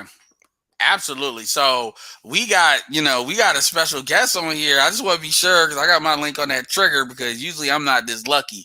So is this the lead attorney? Yes, this is me. How are you doing, Edward? Thank you so much for pulling me up. Hold on. I'm doing all right. I got to tell you a quick little, I swear, less than 30-second story. A lot of times with some people that come up that I really respect, even like BGS, I got trolls that they know how to make the pictures of avatars. So I'll bring them up, give them all this intro, and then I'll be like, so what you got to say? Fuck you, Edward. You a bitch. You all. This has happened to me on other panels. So I had to make sure. Yeah, I had to be like, okay, let's get you show some pictures or something. But no, I absolutely respect that. Y'all obviously, y'all know me. Y'all know who the lead attorney is. And I'm glad you came up because I want some of the bigger folks. And yes, I do consider you one of the bigger folks. You're one of the trending folks on Fire. This post is done by somebody in our community. And like I said, 4,000 comments, 8,500 shares. And this is actually the second iteration of this post. The first post was actually deleted out of a Kevin Samuels fan group, not Kevin Samuels himself, but a Kevin Samuels fan group when it was about to start to blow up before I could get to it. So I got the link for you. So my question is, as a divorce attorney, like you would have some great experience in situations like this. So what do you think about what we talked about? Yeah, I just caught the tail end and, I don't have the whole story, but from what it seemed to me, the gentleman was saying that to date the woman, he would want the woman's child. He would want the woman basically to give full custody of the child to the father and then relinquish her rights to the let me read the first post real quick. This is actually what he wrote because the woman, shout out to the sister that did this because she ended up screenshotting it and posting it. So I appreciate that because that Kevin Samuels Facebook group, like I said, y'all some hoes for deleting that like that. But whatever. Anyway, this is exactly what he said. The only way I consider seriously dating a single mother is if she gives full custody of the children to her baby daddy. Which is all the rights to her kids to the father. And this is smart. I never actually have to see the kids at all at any point. Any interaction with the father after that regarding the kids can be done through the court if absolutely necessary, but I don't want to see nor hear about her kids. If she's not willing to do that, to be with me, then she clearly cares more about another man's seed than being my wife. So she just needs to go back to him at that point and stop wasting everybody's time. So it's very provocative. You can see why it has what it has. So yeah, that's exactly what was said. Gotcha. See, to me, I think this hurts men. The way that I look at this. Yes, because what divorce attorneys fight for, especially if you represent men, it's a knife fight just for men to get 50-50 custody, right? Okay. And what are we always saying? That it is best for the child to have access to both parents. Both parents is really what a child needs, not just one and not just the other. Now, this is assuming that both parents are just mediocre parents, right? Mm-hmm. If they're average mediocre parents, the child is going to do better when both parents are involved. And this is the argument that fathers make. They're like, listen, half of this kid is mine. So, I'm not asking for more than half, but give me half, right? Because the child needs me as the father. Also needs you, but needs me. Let's be fair about it. And so then for a man to say that a woman should give away and relinquish the rights to the child and not be in the child's life is undercutting the argument that the child needs both parents. So what do you think? Because one of the things is, from a marketing standpoint, the reason why this trigger, so many people, and I don't mean trigger in a bad way, but clearly there's an emotional spark there. Because one of the things that I highlighted, since you came on the back end, I didn't even highlight what the women said, because I understand that women, I understand how it is with women and with their children. Right. I've only been paying attention and highlighting in this video and another video what the men have been saying. And the men, in many ways, have been saying crazier stuff than the women. So you're not alone in something, but they're not even saying it as artfully as you are. They're wilding out, like, basically. So I've only been focused on the men because there's plenty of comments. And so my thing is, okay, I get the part of giving up the rights, right? But what about the full custody aspect? Because I know, in my opinion, and granted, you have to look at what Smirgo actually said, and that's what it is, and that's what you're speaking to. So I'm gonna take that part out of it and then ask, what about giving up full custody? Well, even full custody is terrible. I mean, usually it's very hard to get full custody nowadays. It used to be easy in the 80s and 90s. What is full custody? It means that you have all the decision-making power over the child. And let's say the mom, in this case, if you have the child, the mom has no decision-making power. Maybe the mom has some type of visitation every other weekend, but the mom doesn't have rights to get the medical records for the child. The mother doesn't have rights to get the school records for the child, can't get the progress reports, can't get the report cards. I mean, it's you almost have nothing. You just have a right to kind of see the child maybe 4 to 6 times a month. And this is what fathers have been fighting against. It's almost like when men complain about women saying they want equality when really they want more than equality, right? They don't want to stop at just the equality. This seems to me to be the men doing it. The men saying, hey, you need to give the child, you need to give full custody of the child to the mom. So maybe the mom can see the child, every, 4 days a month or 6 days a month. But really, if the child only sees you 4 days a month, it's not that bad. It's okay. The child's going to be okay. And if I may interject, first of all, it's a pleasure to speak with you, Attorney. Yes, equally.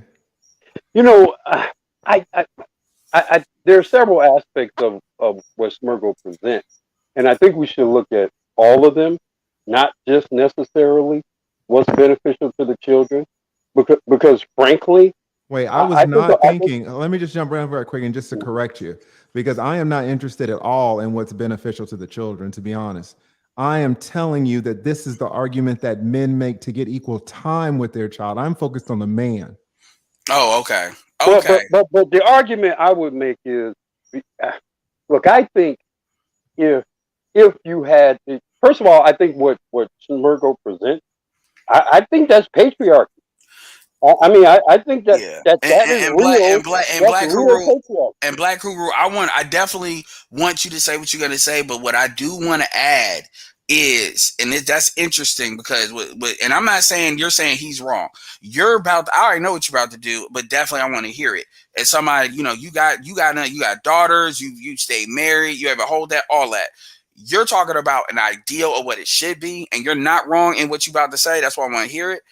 But at the same time, what lead attorney is talking about as far as affecting the most positive outcome he thinks he can get for a client that happens to be a man when it comes to custody of his kids. Is that a right interpretation of that, lead attorney? That's exactly right. Okay, so I just want to make it clear for the audience. This ain't a one person's right, another person right. This is perspectives. One from a guy that has all daughters, has been married, that understands it, has maintained his frame as a man, and kept the wife in there, and another from a very successful lead attorney that deals with divorce. So this is like really good. So anyway, go ahead, Blackwood, you got the floor. Well, I mean, I look at what Smirgo presents from a prospective preventative standpoint. And that is this. Imagine an environment in which women were being educated to believe that if you make some bad decisions reproductively, that you could be confronted with the situation that Smirgo presents. Imagine that particular kind of world where you must be much more judicious about your sexual and reproductive lives and even marital lives than what we currently have, the plus 50%, and maybe in the case of Black people, plus That's 60 or 70%. You know, so what I'm presenting is, look, it will be harsh in the interim of time, and it will be difficult and troublesome. But I think, unfortunately, because we're so interested in correcting and remedying current problems, we don't create policy that might prevent future problems. And I think if it became much more difficult, or Black women were required to be much more judicious with respect to when they have children, with whom they have children, and whether at some point those children will be taken from them, then maybe they make some better decisions earlier in their lives. Absolutely. Here's what's crazy about that, though, and this is why I wanted to highlight the men, because anybody can I can distill this from a gender perspective and say, ooh, I say it's the gynocracy. The women are pushing it. But what you're saying, and this even goes into like when you look at laws and stuff, like even from a political perspective, I often say that if men are like you and they agree with your sentiment, they have to go up against a lot of other men in the same community that are going to sit there and side with the women just off how emotional they're going to get about this. And a lot of dudes have been socialized with this. That's why I wanted to focus on the men, because when you see some of these comments that the men are posting, these men are not even as the women are doing certain things, but the men are even saying more, just as hyperbolic stuff. So it tells you this is not a gender thing. And that's why I want to highlight, when I talk about the gynocracy, I am not talking about necessarily all women are bad. I'm talking about the men are very comfortable with a structure that does not work because that is what they know. And basically, even it allows them to get away with not, look, those men, I've had to take, I've had to drive around on Lakeshore Drive with my colicky daughter. I've had to take my daughters to, 2 a.m. Emergency visit at a hospital. I've seen all my daughter's medical records and immunizations, and I've attended many, parent-teacher meetings and et cetera. So when you have made that level of investment in raising children, I'm not discomfort at all in the notion of having to raise my children on. The only thing that would probably be a little bit tricky would have been the fact that I have daughters and them dealing with their initiation of their menses process. But even that, I have sisters, I have my mom, et cetera. Even that could have been managed. I could have effectively raised my daughters. So, lead attorney, I got a question. What's the difference between 50-50 custody, like full custody? You kind of alluded to this with full custody anyway, but what's the difference between that and then the kid living with the father, but they have 50-50? So let's say like a woman is remarried, but let's say they're both married. But for some reason, the kid lives with the father, or the kids live with the father versus the mother, but they technically have 50-50 custody. What does that look like? Yeah, 50-50 custody. From a power perspective. Right. Well, 50-50 custody, if you're talking about physical 50-50 custody, it's basically when the parents share equal time with the child. Oh, okay. So the easiest way to think about this is, the child goes with the father 1 week and then with the mother 1 week, and they just alternate weeks. So when people say 50-50 custody, physical custody, that's what they're thinking about. So really the child spends equal parenting time with both parents. And that's what men have been fighting for in this country for so long, to make that the default, saying that both parents are necessary, not just the mom. Yeah, moms are fine, great. The child needs the mom, but the child needs the dad too. So men have been fighting for years to say that both parents are necessary. So when you say, oh, well, just give the child to the father, it makes it seem like really only one parent is necessary, which puts us back in the original position of trying to have to show that we should have some further rights to the child. Well, yeah, and one reason why that's being said is because everybody likes to make the argument that when people look at the black community, I know you represent clients regardless of race, but in the black community particular, everybody, even in mainstream media, what do they say? The man is not in the home. And then you're looking at all of these single mother households that basically are and look, understand something. I come from a household where all three of my brothers have different dads. So I'm not saying this from like me thumbing my nose at anybody. But what I'm saying is you have dudes that are being called your uncle, and these are random ass motherfuckers that are sliding through. This happens in a lot of places. I know you in Atlanta, so I know you may not be your circle, but you know, right. And Black Guru's out of Chicago, so we we know how the game goes from a generational standpoint. Black Guru's in early 60s. You're in you're in mid 40s, and then so we got a good age thing going on here. My point is that you have women, and this is not conducive to a good environment. So I get that people are saying, okay, taking kids from the mother. I get all of that. My thing though is the reason why the father thing was placed, because if everybody's going to blame the father or the lack of fathers being present for the problems of the community, then at that point, it needs to be, okay, we need to have a serious conversation about the dudes that want the dads. Now, I get the likelihood of getting that outcome because we're not even on the 50-50 default yet. So most dudes will acquiesce that to you, understanding, okay, even if you want to go full custody, you still got to get 50-50 first. So people would be cool with that. But my thing is, black women, and I know this is not really your lane, but the reality is the way black women see it is it's either all they fault or none of their fault. So the community, it's either they're the ones that have more custody of these kids, so therefore they're accountable to the fact that these boys can't fucking read today. A lot of the crime that's going on in cities like Chicago, Atlanta, sorry, because a lot of it is being exported from Chicago. These little fucking rappers that y'all, it can't be women are the black queen mama, even if you're a crack fiend mama. And then obviously we know this is not all. I'm talking about where it applies. We can't play the dear mama game, but at the same time, we want to sit there and say it's my kid. Okay, well, if it's your kid, then you're responsible for these kids being fucked up. Like, I mean, and this is where people say, well, just give me the kid. And this is where Black Guru's coming from it with it. That's where that comes from. Now, people understand that you go to the courts with that, they might kick your ass out. People can understand that. Yeah, we get that. And that's why you're an attorney. And then you're here to tell people what's likely to happen. I hear what you're saying. Yeah, it's kind of two different perspectives. And reading what he said, it was for the leader. Yes. Let him say what he's got to say, and then Judge, you can ask your question. You can ask it away. What were you going to say? I was just going to say, reading the post, it kind of seems like he's saying, give the kid to the father, not because the father can raise the child better, but because he's going to date the mom and he doesn't want to see the child anymore. You wouldn't be completely wrong for saying that, because Smurgo. Well, I think I'd be right. When you say completely wrong, I think you can give me a little bit more credit than that, because I'm reading it. Yeah, you would be right. No, yes, and I know. And Smurgo's in the chat. Shout out to Smurgo. Smurgo's an asshole like that, and Smurgo says these things that are very provocative. In this case, it fosters a really important conversation. That, like, you see, like, some shit like that on Facebook, like 8,000 shares. That's a lot for Facebook. So clearly, yeah. So that's from a marketing perspective, it's brilliant. But hold on.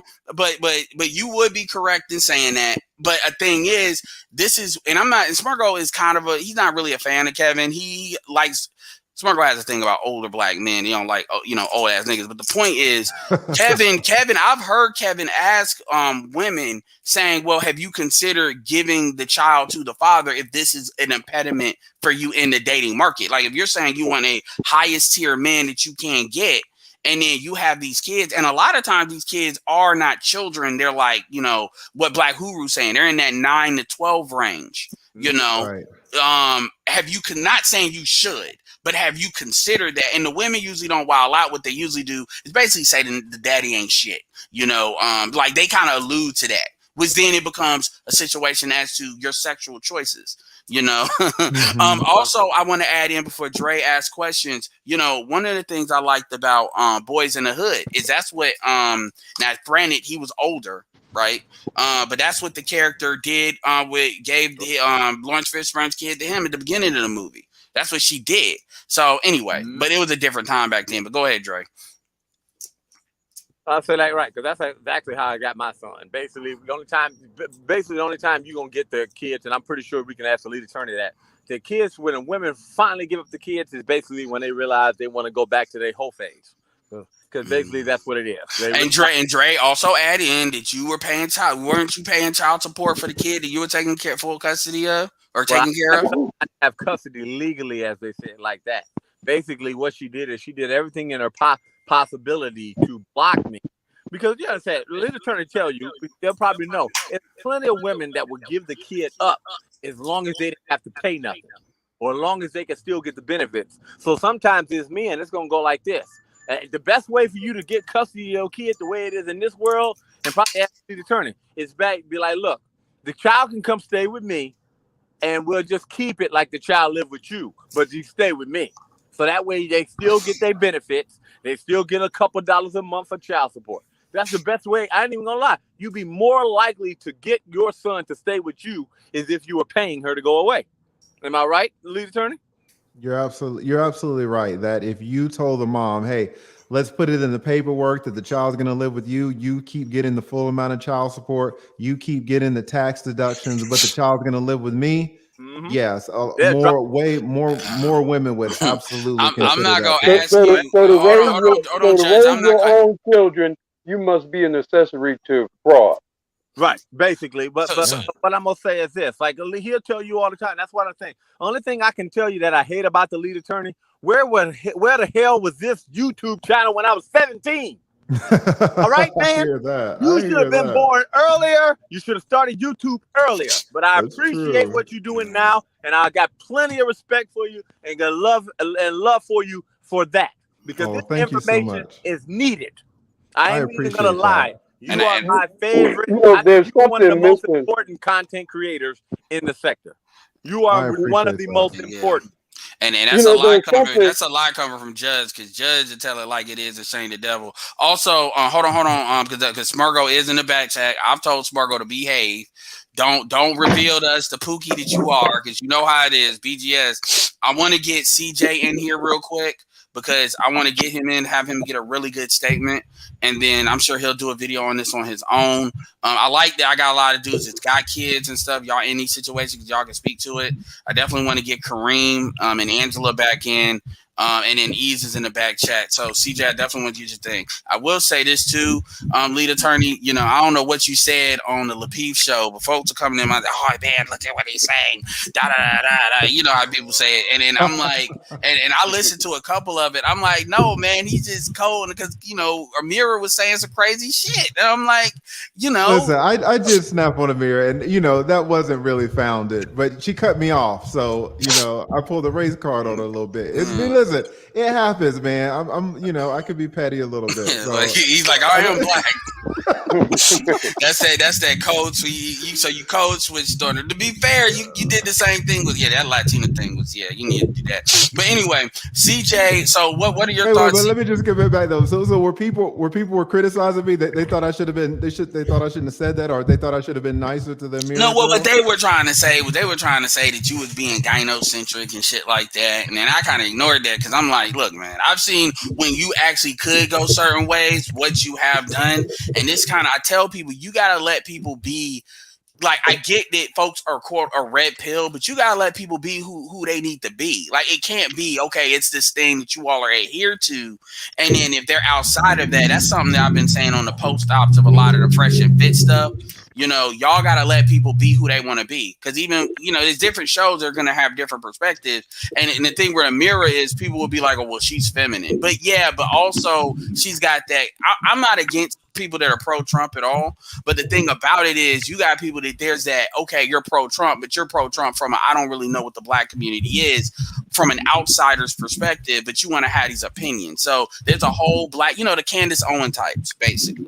Yeah, and a lot of what she says is predicated on that. So it's kind of like when you look at their channel has a lot of layers to that. Like once look, and I don't have a problem with Amira, but once you look at her channel, you realize, oh, okay, this is a Irene Vet, this is a Candace Owens, this is a Brandon Tatum, Anthony Brian Logan, people that actually used to be in our space before they blew up. Then they realized the money was with the white folks. So, no, and I'm not mad at them. I appreciate you saying that. And I think it's absolutely true. You know, I cut on this camera and I tell things from my perspective, and people will try to, you know, they'll say, they'll label you, of course, right? So say, oh, you're in the red pill community, or you're in the manosphere, right? But then I listen to some of your videos and like half of the stuff I can't even understand, because I don't have the background knowledge to really understand what you're talking about, because you're such an authority in the red pill community. So I don't even know if, you know, I don't know how. It would be interesting to see how you view my channel. Would you even put it in the manosphere? Would you put it in the red pill community? The thing is, because you're a black man, people are going to kind of say you are kind of in the black. They're going to have that gravity, because we do want people to represent us in a way. Here's the thing, and as far as my stuff, that's my fault, because my stuff is ran kind of like a soap opera, and it's kind of like an ongoing vlog. And I actually need to reset my channel, do a lot of shorter videos. O'Shea's been talking that shit, saying you need to do more uploads and stop fucking struggle streaming. But yeah, and then you blow up, you know. Right. You do better. And hold on. So here's the thing. Everything, the red pill is still supposed to pass the common sense test. There is not supposed to be anything that we say that does not operate outside of the realm of common sense. So even if you take like what Black Huru said about having full custody and patriarchy, that comes from like the Tenders doctrine and stuff like that we've talked about on BGS. And when the kids used to default generally go to the men, right? But unless the men kind of didn't want them, but they negotiated that. So the thing is, though, most people will understand, well, it's better to get the 50-50 established before you make that en route to try to get full custody than to try to go for full custody. And then that impedes most men's ability to get 50-50, because it's better to have the 50-50 situation in a match. Most people would understand that. So that's the common sense thing. So most of us adhere to common sense first. And when people say red pill, they think it's just like ideology. No, if it doesn't make common sense, we'll challenge it on our own. Go ahead, Judge. No, but I'm saying, Edward, see, that's the problem. You might sit up here and say, we can go ahead with the we got the lead attorney right here. Let's go ahead and use his ass right now. Say plain and simple. Say you. This nigga with the free consultation. Use his ass right now. Say you did, as a couple was together, and they said that they would say they had an agreement that they would. All that woman had who is that with all of that? If that ain't the lead attorney, you need to mute. Have to do at the divorce is say that he was abusive, and that will throw that out the window. Am I right, lead attorney? I mean, you're absolutely right. Apparently, this just happened to Kwame Brown. What? You know, I heard. Yes, I mean, I heard a small snippet of something of a video that he put out today, talking about. Apparently, people are trying to dox him, or they're releasing court records of how he owes money here and owes money there.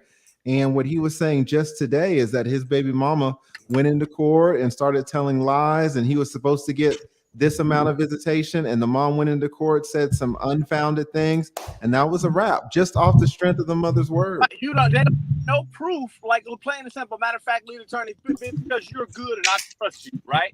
Yeah. I'm gonna send you the videos and the picture of my son actually used.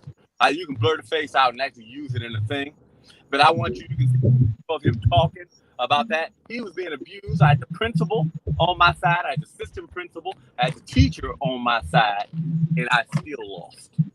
Absolutely. Listen, you don't even need to send it to me because I've been looking at this stuff for 20 years. I absolutely agree with you. Right. I feel the thing about that. No, think about having all those people on my side in the state that already get custody of your other children to their fathers. So you think it would be a slam dunk for me, right?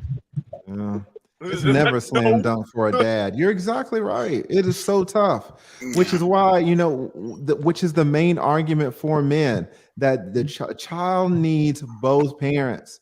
It's not like a child can just, go with the mom or go with the dad. It doesn't really matter. No, fathers are saying the child needs both parents so that the father can participate in the child's life, at least in an equal way. So when you make it seem like a child is like a cell phone, you take the child. No, you take the child. Then that hurts men's argument to try to get the 50-50 custody. And Dre, and hold on, Dre. Like, and weird, like, my audience is like 95% black men with some black women sprinkle in there. And shout out to Angela. Definitely speak up if you got a question, and Kareem as well. My thing, I do want to ask, what is your? Because I'm pretty sure you represent a variety of clients, just not like, even though Atlanta is black, there's other people there. It's it's a lot of white people there. So you represent a variety of clients over the course of 20 years in this divorce stuff. So is this stuff pretty straightforward, regardless of race, the way the laws address it, or do you typically see it's a little bit easier? And I say that not because of racist things. It's like, if you're dealing with white judges or shit, you would assume they kind of have a little bit more of an understanding. It's the importance of the father because that's what they're used to. That's what they grew up with. And obviously judges are supposed to be impartial, but that stuff can be in there. Like that's kind of, bias can be in there. So have you seen that this is like this across the board, or is there any nuances to that, like depending on economic status, racial status, whatever? Yeah, that's a great question. And the answer is no. Like, to be honest, most, if I have to do a percentage, the majority of my clients have been white, just because the majority of people in the United States are white, right? Yeah. And some of them have been extremely high earners. And it doesn't matter. If you are a man, no matter if you're rich or poor, white or black, Hispanic, you are starting off in the hole. You're absolutely starting off in the hole. And there's, no one is going to lie about that. No one, you can't even make the argument that it's fair, because it's not. It's just not. That's why a lot of states are actually, even in Georgia, there's a proposal now to make it so where the judges have to make the 50-50 physical custody the default. They have to start from there. This is almost, in a way, it's almost like affirmative action, where they're using the law to force, to try to force a fair outcome. Because even if you say that, okay, there's going to be no preference, the mother or the father can get the child, you got these 60-year-old judges, 70-year-old judges, they've been ruling the same way for 30 years. Right? Okay. So what Judge is saying is absolutely right. But okay, I got a question for you, Leader Kirk. Now, since you say you've seen so many cases, so after this question, I do want to pass the mic around because we have people waiting, so they can kind of, they got a question for him and stuff like that. But yeah, go ahead, Drake. Here's a real important question. Now, say what you say, right? When average person, say an average income worker comes, say he makes 50 grand and his wife is doing that, what's the chance of him actually even getting 50-50? Probably 0. Am I right? Extremely low. The real question is, what's the chance of the lead attorney taking his case? You don't look like he do that pro bono shit. He ain't right. What they call it, that book, the book law, the law where you just taking everything. Exactly right. Yeah. Listen, and this is actually used against men. Women will say, "Oh, well, you didn't fight for your child's custody." But they don't ever ask the question why. And it's a lot of times it's because the attorneys told them not to. Because so many times you're not going to win. Well, I mean, and that's... they like, then you're going to be mad at me as an attorney. And I don't need those reviews, yo. Exactly. Question. Say that people give us an example. I'm pretty sure. A guy makes 60 grand a year, get a divorce. I'm gonna keep it real with you, Dre. Like, I don't want to ask. I'm glad you put the original number out like that, the 60. But but based on what I've seen with like documentaries like divorce court and shit, I think that's low. Like if you get an attorney and you know how long it takes with I don't know what that sound is. How long?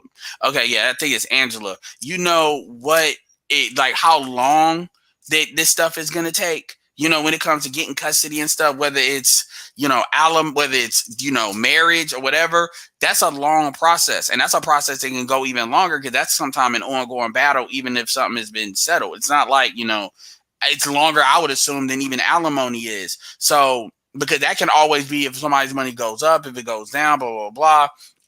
So, like when we talking about like 60 grand, 80, you got to be coming with more money than that if you really want to affect an outcome, because I know how it is when you get traffic tickets, and I'm not saying it's the same, but there's a difference between getting traffic tickets and getting a lawyer and then you getting a DWI. Now, I've never gotten a DWI. Let me be very clear about that. But I do know that when you go in the paper and you look at the more expensive attorneys, those are the ones, for traffic law, that's what the fuck they dealing with. They dealing with DWI. They dealing with like you got caught possession. That's the real stuff that's going to require the real money. Not that, oh, you got caught speeding and some shit. You trying to avoid not getting those last points to get your license suspended and some shit like that. And so you exponentially increase that for something like child support or custody. And so the point is like 60, 70, that's not cutting it. I can already estimate. Like you got to be at least doing six figures. And then, especially if you get, not saying these attorneys, I'm talking about the ones that are good with the experience.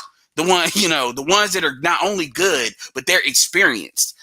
That's what I would observe. So you got to have a lot more money than that. But Dre dropped down. So I'm going to jump to CJ real quick. So what are your thoughts about this? And what do you have a question for the lead attorney?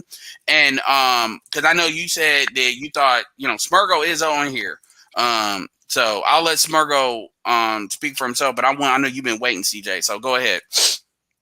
And CJ has a YouTube channel as well. Y'all can check it out. Just overall, I just thought that the post itself was trolling for two reasons. Number one, you have to have a certain amount of money to even make a request like that and for a woman to take it seriously. You got to have a certain amount of money. And then number two, the second thing, the most important thing is when you really think about it, you do not want a woman that will actually do that. If a woman will, that's what I want you to focus on. Hold on, Smurgo. Yeah. That's what I want you to focus on because the money shit is subjective. Yeah. But the other thing, why do you think that? Because if a woman will give up her child that she birthed and has been raising primarily by herself to be with you, then there's no telling what else she'll do. If she'll give up her child to be with you because of who you are, she'll set you up at some point. She'll put you on child support at some point. She'll leave you for some other man and have you on all kind of paperwork. So I want hold on, Smurgo. I want to be clear when you say I get what he said. So I'm not gonna like I'm not trying to reorganize it. So I'm asking you a question because I understand because he said give up the rights. My question is, if let's say a woman was going to give the child, let's say there's three levels. The level he was saying at the extreme was the give up parental rights. I'm not going to act like he didn't say that. Okay. So that was say, I don't even agree with that. Right. The second level is, as far as like going hard with it, is giving full custody to the father. Right. So he has full custody. The first level I would say is probably in the middle would be, but still pushed over to the father, would be the father living with them, even though it's still kind of a 50-50 agreement. Technically, the woman is acquiescing her living with him, and then he's not going out of his way to like try to get full custody. You see what I'm saying? So my question is, which one of those, or if any of those, would you be comfortable with? As far as, because it sounds like you're as far as judging the woman, or none of them. I'd be cool. Like, let's say the boy is like 5th grade, 6th grade, or something like that. First of all, it would have to be like a boy, and he's like 5th grade, 6th grade. It would make more sense for him to spend more time with his father, right? So let's say like first she had primary, but then she meets a guy and it goes to 50-50, or maybe even dad has him more than her. That would make sense if he's like a growing boy. That actually makes sense. But anything outside of that, it's like, oh, if she'll do this to get with this bag, she'll do a whole lot of other stuff. So yeah, because that's interesting. Because you make it. Because I know this situation. And shout out to Theo for the shout out to Theo. Definitely one of the manosphere, the black and white manosphere supporters.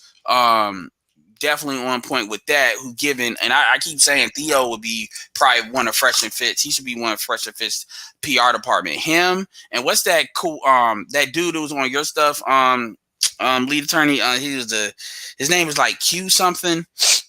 Because I remember, because you was like, oh, no, you really think that? No, I was with you until you said that. I forget his name, Coriando. Those two, and then the Duke. Those are like the 3 PR department they need to really hire for real, because they did a really good job, at least, even if you thought people were capping, at least representing them in a way that's like productive black men saying what the value they get. So I was joking about that, but I was serious. Shout out to Theo with the 105 Super Chat. That is much appreciated. I wish I had a sound I could play. So it sounds like, appreciate that, Marty, or lead attorney, whoever did that. But like, yeah, that was me. Yeah, see, I need to step my shit up. But hold on, I got you, Smurgo. But my thing though, CJ, is so you're really saying that this woman is a bad woman if she does any more than that first tier that I said. Let's say she gives up the kid and lives with the father. Like she just says, you need to live with your dad. That's it. You know, if he don't come from my custody, but as far as I'm concerned, you want to live with the dad so I can pursue another relationship or something like that. You're saying that that's a bad mother. Absolutely. How often do we talk about how these women, the kids call their mom? But you do realize that back in the day that happened a lot more. Like back in the day, that's actually what that happened a lot more. I don't get this shit. Hold on, Smurgo. That's why before you go in, I want to get clarity. So you're actually saying these are bad women. So I got a question. Do you consider a woman that has an abortion a bad woman? That's that. I mean, technically, yeah. Concept you would have to. I mean, like, you know, come on now. Yeah, so you're saying women have abortion? You don't believe in? I mean.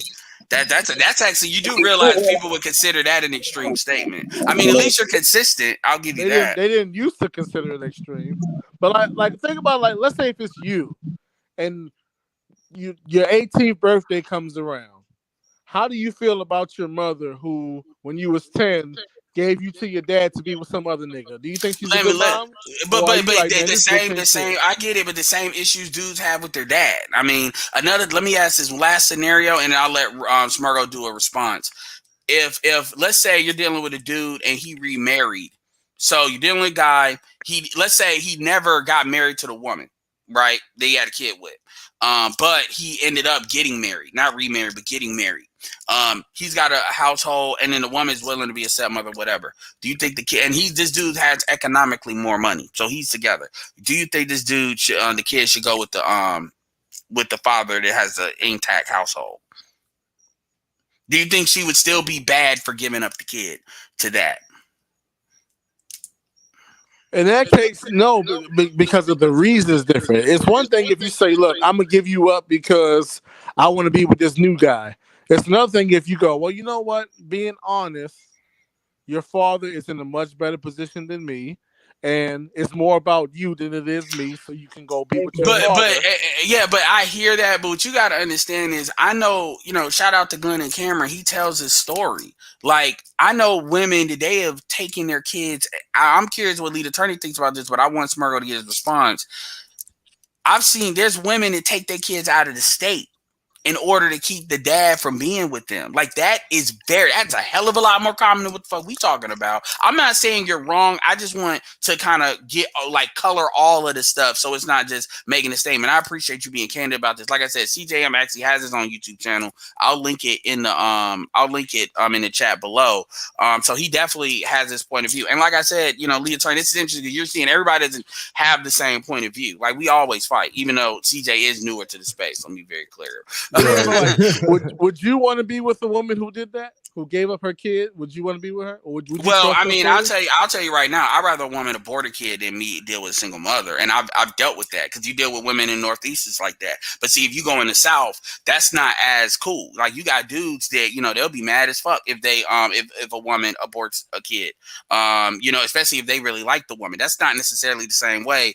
So some of that is regional. So I stand on that. But I don't make those judgments. Like, the thing about it is, I've seen good women give the kid to the dad just off the strength of it's a boy. and they believe that a woman can't raise a man. Now, granted, usually they'll probably get to like 5 or something like that. They may not wait till they get to 10, kind of what you're saying. But even still, you know, there's a lot of dudes in our space that are single dads. There's quite a few. And the thing about it though is that you need to understand is a lot of this is not rooted in being a good person. It's rooted in selfishness why they keep these kids. That's the thing that I think you're kind of missing. Shout out to KD for the $10 super chat. And so hold on, I'm gonna say what I'm saying. Michael Neal for the $5 cash app, much appreciated. So Smargo, you know, this is your post. So that's his post? Yeah. So that's what Smargo looks like. So I want to. What was your mindset? What was your mindset with this post? And then I want you to go on that so people can understand, get it from the source. Because by all these people talking this shit, they not gonna get you. So go ahead and let them know. It's a hell of a face reveal, ain't it? Yeah. Hey, I mean that's it. You're like the lead attorney said to Greg, you're accountable for the pictures you put on social media. You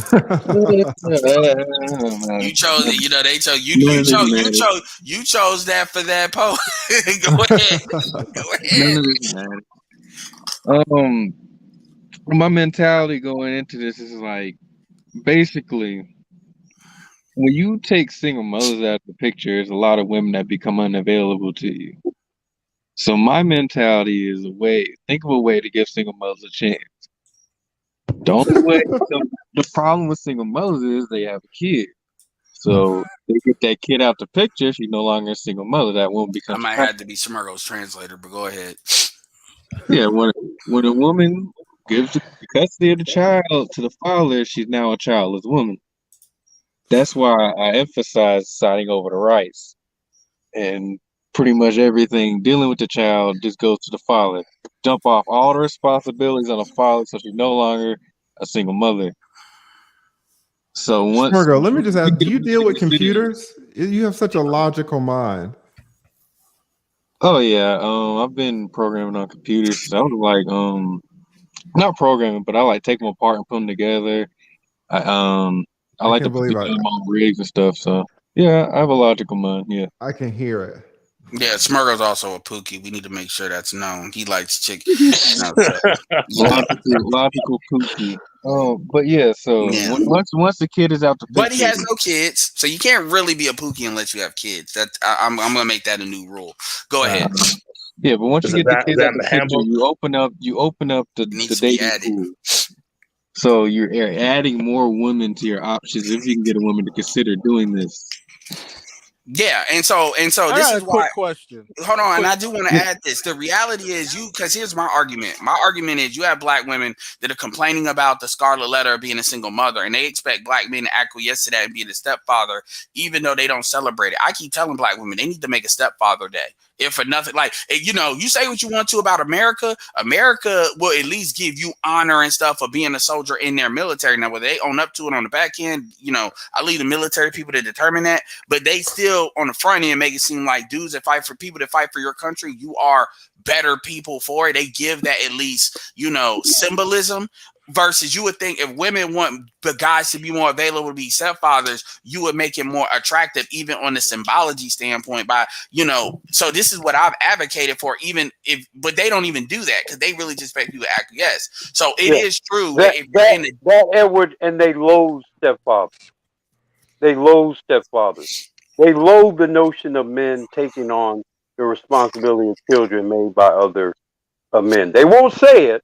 It definitely don't help them. That opens up a whole other can of worms. Don't benefit them. But it's not a coincidence that black women celebrate the crack of their ass and everything else in between. But notice, there is no glorification at all of the men who would take on the responsibility created by other men.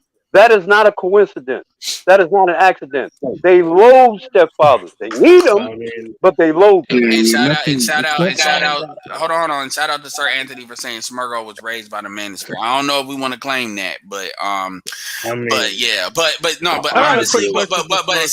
essentially what Smirgo is saying is if black women are not willing, now I get the negotiation part. I'm not saying it has to exactly be what Smirgo says, but if you're not willing to take the kid out of the equation in some way, then don't get mad if you get tagged as a single mother and dudes act accordingly, even if they say, okay, I'm gonna have sex with you, but I'm not gonna take you seriously.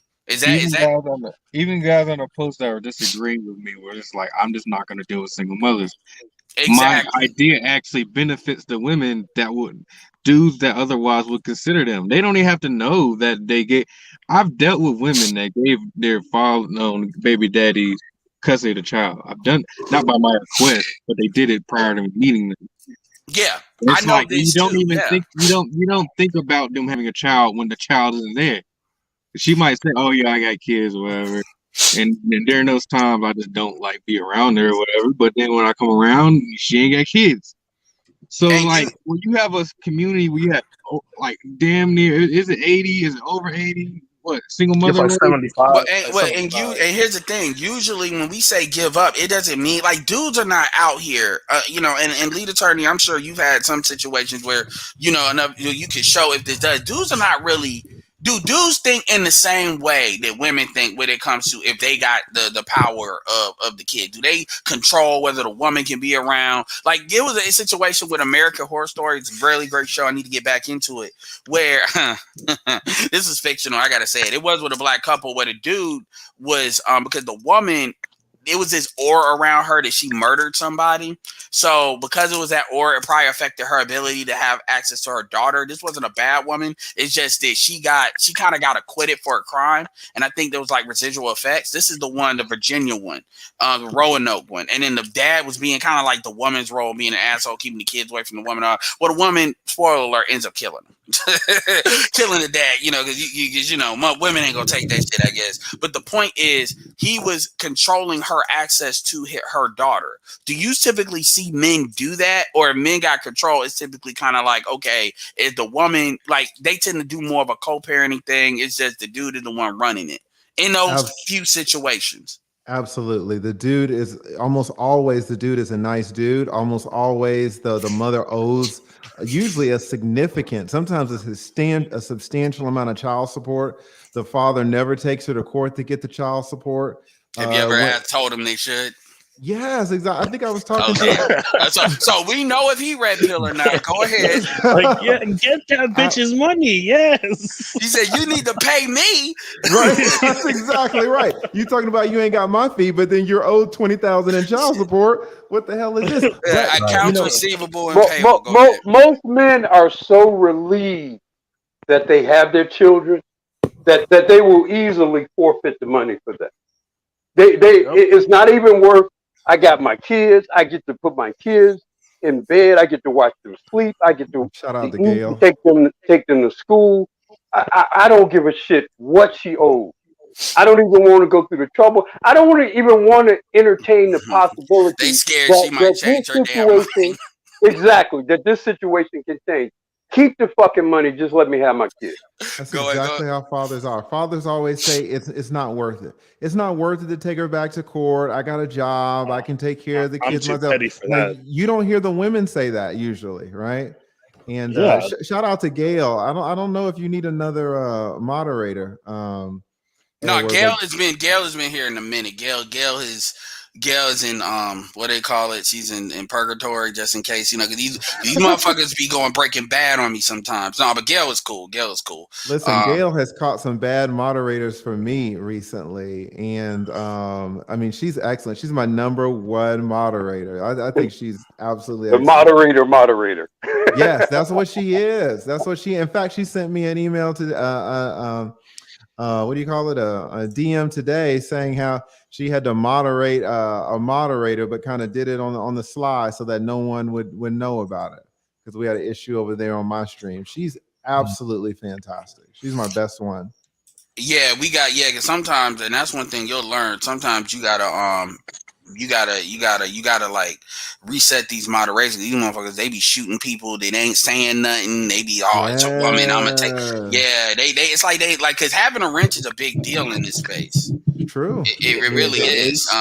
Dre used to have a wrench. Used to be one of Tommy Sotomayor's main wrench, but then because Dre's an independent guy, and we know how Tommy can be. Well, we know how that goes. So, right. So he's been in this game for a minute. I'm actually looking for Gail. I think she does have a moderator. That's why I'm not seeing it. but I'll add her. But I just got a quick question for Smurgo. Just one question. And by the way, CJ, like you should have Smurgo on, if he's willing to do it on your panel, on your video where you do like that'd be a good video. But go ahead. I've been on CJ shit like twice. Go ahead, CJ. Well, I was just curious because if she's gonna like sign over her rights, my question would be like, does she get a marriage? Like, are you going to marry her? Like, what does she get out of giving up? Well, that's what he said. He did say she gets his dick. This is here we go. Oh no! I already told you. Like that's why. As soon as you were talking about that logical computer shit, I was already. I was already, and I'm gonna tell you, and I'm gonna tell you something real. I'll say this. Okay, I'll be serious. All right. There's no guarantees. Honestly, like I it's on the table. I'll say it's on the table if things get to that point, but that's not the mentality going into it. But Smurgo, to be fair, I know you added the you, but weren't you really talking about her prospects in the dating market in general? So you were talking about dudes like you as well. Like I said, I don't really like. I get it. There is definitely room from different angles to critique, like what he said. Because I get that, but what I will say is I am very thankful that he basically hit a gold mine, or oil mine of like motherfuckers being triggered. Because that's one thing about social media is the ultimate social experiment. So you very much so get to think about how people feel about this. And so if you ask them to go deeper. I'll tell you what it is, because a lot of these people are like sending me death threats, hate mail, all types of shit. I'm actually talking to these women. I'm going back and forth with them. I can like kind of talk them down. That shit is entertainment to him. So I mean, like they come in all strong and stuff. Like you're a horrible person. You're literally the devil, and I'll talk them down. Smurgo, I need to cut you off. You need to start a clubhouse. That'll set that shit on fire. Yeah, maybe. But when I talk them down, and I get to the point of it. Like I get them down. It's like. It's a typical shit. It's like, I'm a strong woman. I could never imagine giving my kids to my baby daddy. And at that point, I ask, why couldn't you? And then it'd be something like, oh, well, he isn't really stable or put together. Sometimes they say he ain't shit. One of them said that their baby daddy's abusive and she couldn't imagine her child being unsafe being around their father. So a lot of these women, I can just imagine, like a large majority of them wouldn't even be able to consider this option because their baby daddies are fucking terrible. And I haven't mentioned that, and I didn't think that a lot of that. I'm actually talking to these women. I'm going back and forth. See, I'm really like I'm analyzing this shit. Make sure you put that in the Discord. I put a few of them in the Discord, but like the big problem with women, they couldn't imagine giving it. They couldn't imagine. It's not necessarily what I said. It's not necessarily what I said because, like, did he cut out? Vocal went out. Yeah, he getting hate mail and stuff. So you already know they're gonna. Well, I think what Liv was saying is, hold on. A lot of the problem is a lot of these women can't even consider it because their baby fathers probably ain't got a place for the kids to stay in the first place to even send them to them. Because what I'm getting from these women talking to them is that their baby daddy just can't do shit for their kids. Like, and it's really saddening, honestly. It's saddening that it's like this many women that's going back and forth with me. That's like saying basically like, I'm a strong woman. I take care of my kids. I got to take my baby daddy. I can't send him my baby because he ain't shit. That's and more I'm getting that response consistently. Like that's hold on, Charles. You got next, Charles. Finish your statement, Smurgo. You got next, and then I got Dre, and then I'll let the leader. If y'all got questions for the lead attorney, I'm tired of it. But then ultimately, like. And a lot of this just proves that, and then the men going back and forth with me. That's just, I expected the backlash from the women, but even not really, because it's not even like that controversial of a thing. It's something you'd be like, nah, I wouldn't do that, and it just kind of like look past it. But it struck a chord with dudes also because maybe they feel like they're not in the position to even take on their kids, Bingo. Maybe they want their kids and can't get them. So like I'm kind of going at both of them. I'm kind of going at the far like, oh, so everybody in these situations ain't shit. Like all of you can't. You can't get your kids because you ain't got shit, and she don't want to send them to you because you trash, and she want to keep her kid. And another woman was basically like, why would a woman give up her benefits? Right. Like basically verbatim, blatantly just said, why would she give up child support and alimony to date another man? Okay, I got. Here's the problem, right? Is as checks. She blatantly said that. She didn't say she's giving him a check, but she said, why would she give up her child support and alimony just for you? Okay, so hold on, Dre, because I do want to get Charles in. I do want to say that this goes back to, why are you having sex with me? Do you choose the father for your children? This is a question I ask women. This is what I call these gotcha questions they can't never get out of, because this actually tells me what type of culture mindset they come from. And most of the time, ADOS black women don't say yes. They try to weasel their way out of it because they know what the answer is, but they know if they don't answer it the right way. Because if you do choose the father for your children, then if you say your baby daddy ain't shit, then why did you carry before you marry? All this stuff comes up. So what you see is these women are willing to have sex with these guys. They're willing to fuck the sex. I'm cool with women having sex with whoever they want to have sex with, right? But then you turn around and you have a baby with these guys. When you have full control over abortion, man can't stop you from doing that. It's your body, your choice. But now think about it. You're literally afraid. And I can tell you right now, a lot of these women are probably, they probably got more than one kid, and they are afraid of leaving their kid alone with the father of the child. But they were not afraid to let him nut in that pussy. See, I gotta say this real quick. Hold on, let me just say that it's midnight over here, guys, so I gotta duck off. But thank you so much for having me on, Edward. I really appreciate it, and I love stay 30 seconds more, leader. All right, so hold on. So, well, Dre, your last question, Dre. I'll let you get that in. Charles, you got the floor. Now, one of the things I'm gonna say, you sit up here and talk all this bullshit that they saying, but they saying that the men wasn't productive or couldn't have. No offense, half of these bitches wouldn't have a place to stay if it wasn't for the damn government. 9 times out of 10, niggas making just as much as you are. So no offense, he is no more or less capable than your broke ass. But you sitting up here getting subsidies. I'm waiting for the question for the lead attorney. and still can't afford it. Now, times the lead attorney can tell you there's plenty of cases where both of the parents broke, and she talking about that nigga ain't shit because he ain't making $100 grand. I'm gonna tell you what the truth is. Okay. Well, hold on, Charles. I want the lead attorney to answer this because he's got to go. Yeah, because he got to go. So so have you seen situations where both of the parents are garbage? All day long. I don't think lead attorney represent broke motherfuckers.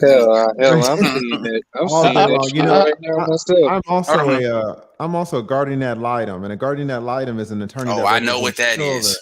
Yeah, and so when you're a guardian ad litem, all you see is these negligent cases with these kids. These are child abuse cases, and there are so many times when the father's good and the mother's not, or when both of them are just terrible. So. Shout out to the black men of the guardian life, because I was in foster care literally from my 13th birthday to 14th birthday, and I can tell you right now, my mom couldn't get along with none of these bitches. It wasn't until we got the dude that actually we started. It was interesting, like literally in that next 30 days or 5 weeks, my mom started doing because they were talking about she need to get anger management shit like that, and not most because of us, because the stuff didn't start to move for us to leave until we got the black dude, and we went through 6 or 7 black female guardian life. So shout out to that. So I do know what that is, and yeah. But anyway, I appreciate you coming on. I definitely hope you try to address this if you get the chance. Shout out to you doing that video with Dennis Sperling as well, the 2 attorneys in here. Officer Faulkner is an officer of the law. So shout out to the black professionals. I gotta get a chance to get the lead attorney over to my channel, and we can network with some stuff. It'll be some monumental stuff going on, especially from both spectrums of the law of the criminal justice system.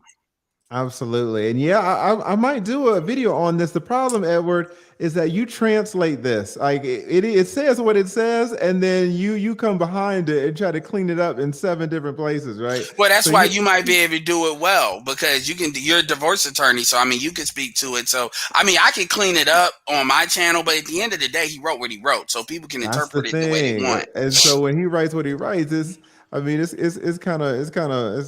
clear, right? I will absolutely say that it's clear where he's coming from, but it's almost, to really attack it, it's almost like a straw man type of thing, because I do agree with you that some of it was let's say sensational to kind of get some attention, and he absolutely did that. It's blown up from the fresh and fit marketing department. That is exactly right.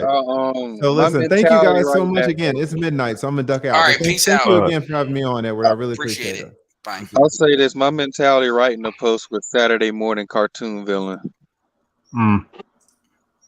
Yeah, well, that's typically Smurgo.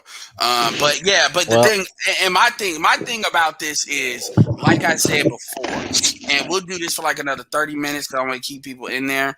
And yeah, I'll definitely get that email. Cause yeah, you know how on my channel is, you got to pull away, because I'll keep your ass on here another hour and a half. But the video again for that $105, I much appreciate it. Make sure y'all keep the chat up going. You want the conversation to keep going. But like I said, people got common fucking sense. Like, motherfuckers can sit there and they'll take that and they'll run with it. Oh my God, I can't believe that. Like, let's be clear here. They don't believe in giving the kid to the father, regardless of how it's worded. Let's stop later. A lot of these women don't even believe in 50-50 custody if they really understand they're gonna lose benefits. So this is why, like Dre said, when you take the money off the table and they still getting that, they don't care. I'll say this. Okay, everybody from the chat to the panel. Woo! Woo! Number one, I gotta address the unspoken word. Bitches lie. They will always tell you this guy was broke, this guy beat on me. Thank you. But if we really start to do something that's called an investigation, you find out many a times the father was the more stable, competent, the better parent. I've been on calls where I've been on calls where. Hold on, Trey, you got next. I've been on calls where the woman didn't want to give up her daughter, even though he had a legal right to get it. And she said she's 13 and she wanted to be with her dad. No, and the bitch's house was filthy. She's talking about she's on all these medications, these psychotropic medications, and she's going out of her mind. She's stressing out. I'm like, why don't you give him his daughter? Well, I don't want to because, I'm the one who gets the benefit. I said, first and foremost, lady, I'm going to just frankly tell you, do you want to be a grandmother by 14? Thank you. You got to realize something. When's the last time you heard a woman say, that was a good man and I fucked up? Never. Y'all need to revisit a lot of my shit. I just came out from a live stream yesterday that I've done that said problems only start to occur when you have respect and you stand up for yourself. Charles. Now, when you go about this whole situation about being a father, she's not going to sign her shit away because guess what? Few reasons. One, she doesn't want to look bad to the other crazy ilk. Number two, she doesn't want the benefits to go. She thinks that it's always going to be a benefit. I'm going to tell you what, if there were no benefits to these kids, either she would be popping fucking birth controls like Skittles, or a lot of these babies were given up for adoption at best and dumpsters at the worst. Yep. A lot of these children. A lot of these. Go ahead. About the kids, like a lot of them are not brought up in love. Mm-hmm. How you gonna tell your child how did you and my mommy meet after the club in his back seat? Thank you. That sounds like some rap lyrics. Yeah, that's how you were conceived. It wasn't through a marriage. You weren't planned. You were probably, most likely, a mistake. Brittany Renner's kid was planned, but go ahead. Yeah, planned for her benefit. And see, this is the reason why when I had to tell, Platinum Elite about that sipping shit again. Look, I have respect for women as long as you respect me. You get disrespectful, I get terrible. Okay? See, the whole instance about this, I never had, guess how many hours I had to go to court to get my son? Red pills. 0. Oh, you mean because she didn't want them. That's the only time you get them that way. No. I told her you can't take her to school while I'm working swing shift. Fuck you. I'll do it. Give me all the shit I bought, which is everything. Have a nice day. You get them on my accord. Yeah, but if she wanted to be an asshole, like plain and simple. If she wanted to be number one, if she wanted to be an asshole. Let me put it to you this way. It's the same thing I said, but when I got in a fight with multiple dudes, y'all whores ain't deep enough. Well, I'm going to just tell you, just go to show you is I've seen it. Just like even with my youngest son's mother, she'd rather leave him at home for 20 hours in a row than let him come stay with me.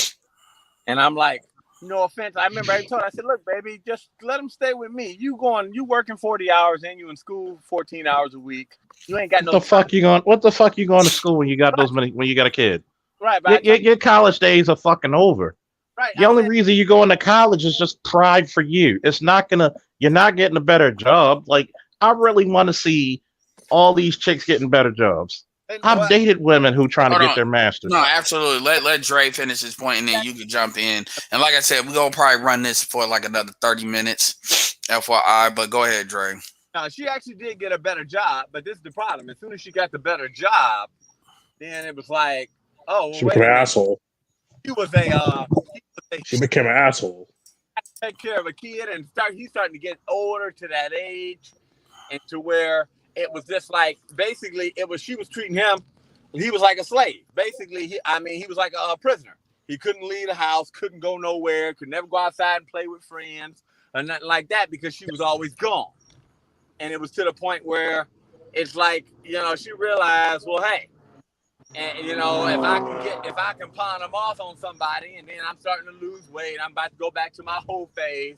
A kid ain't nothing but Yeah, it's all about them. And see, this is the argument. And look, man, I know there's some good black women out there, but the thing is, I'm gonna tell you, and this is the one thing I would say to Kareem, because I know she was pushing back, and like I get her opinion. And it is valid, but women got to stop circling wagons around folks. That's one thing that black women do really bad is I'm not saying it's either you agree with me or that's what you're doing, but like a lot of folks will cap. And that's one of the biggest things. And that's why I'm glad he worded it the way he did, because you don't have people really making like at least Kareem came on here and said, okay, it's not as simple as folks think. Is this okay? So fine, you're having a conversation. That's important. But you got folks that they are, even the men. I keep saying the men because the men are supposed to be logical. Well, shout out to Kareem because she's a very, very logical, very easygoing lady. Yeah. And but see, what happens with the men, you got to realize these men are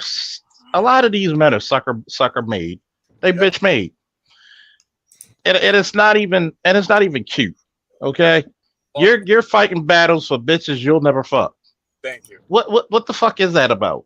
You're trying to say, well, number one, when you have a child out of the wedlock, there was a penalty to pay. You should not get the best men. You should get whoever fucking finds you suitable.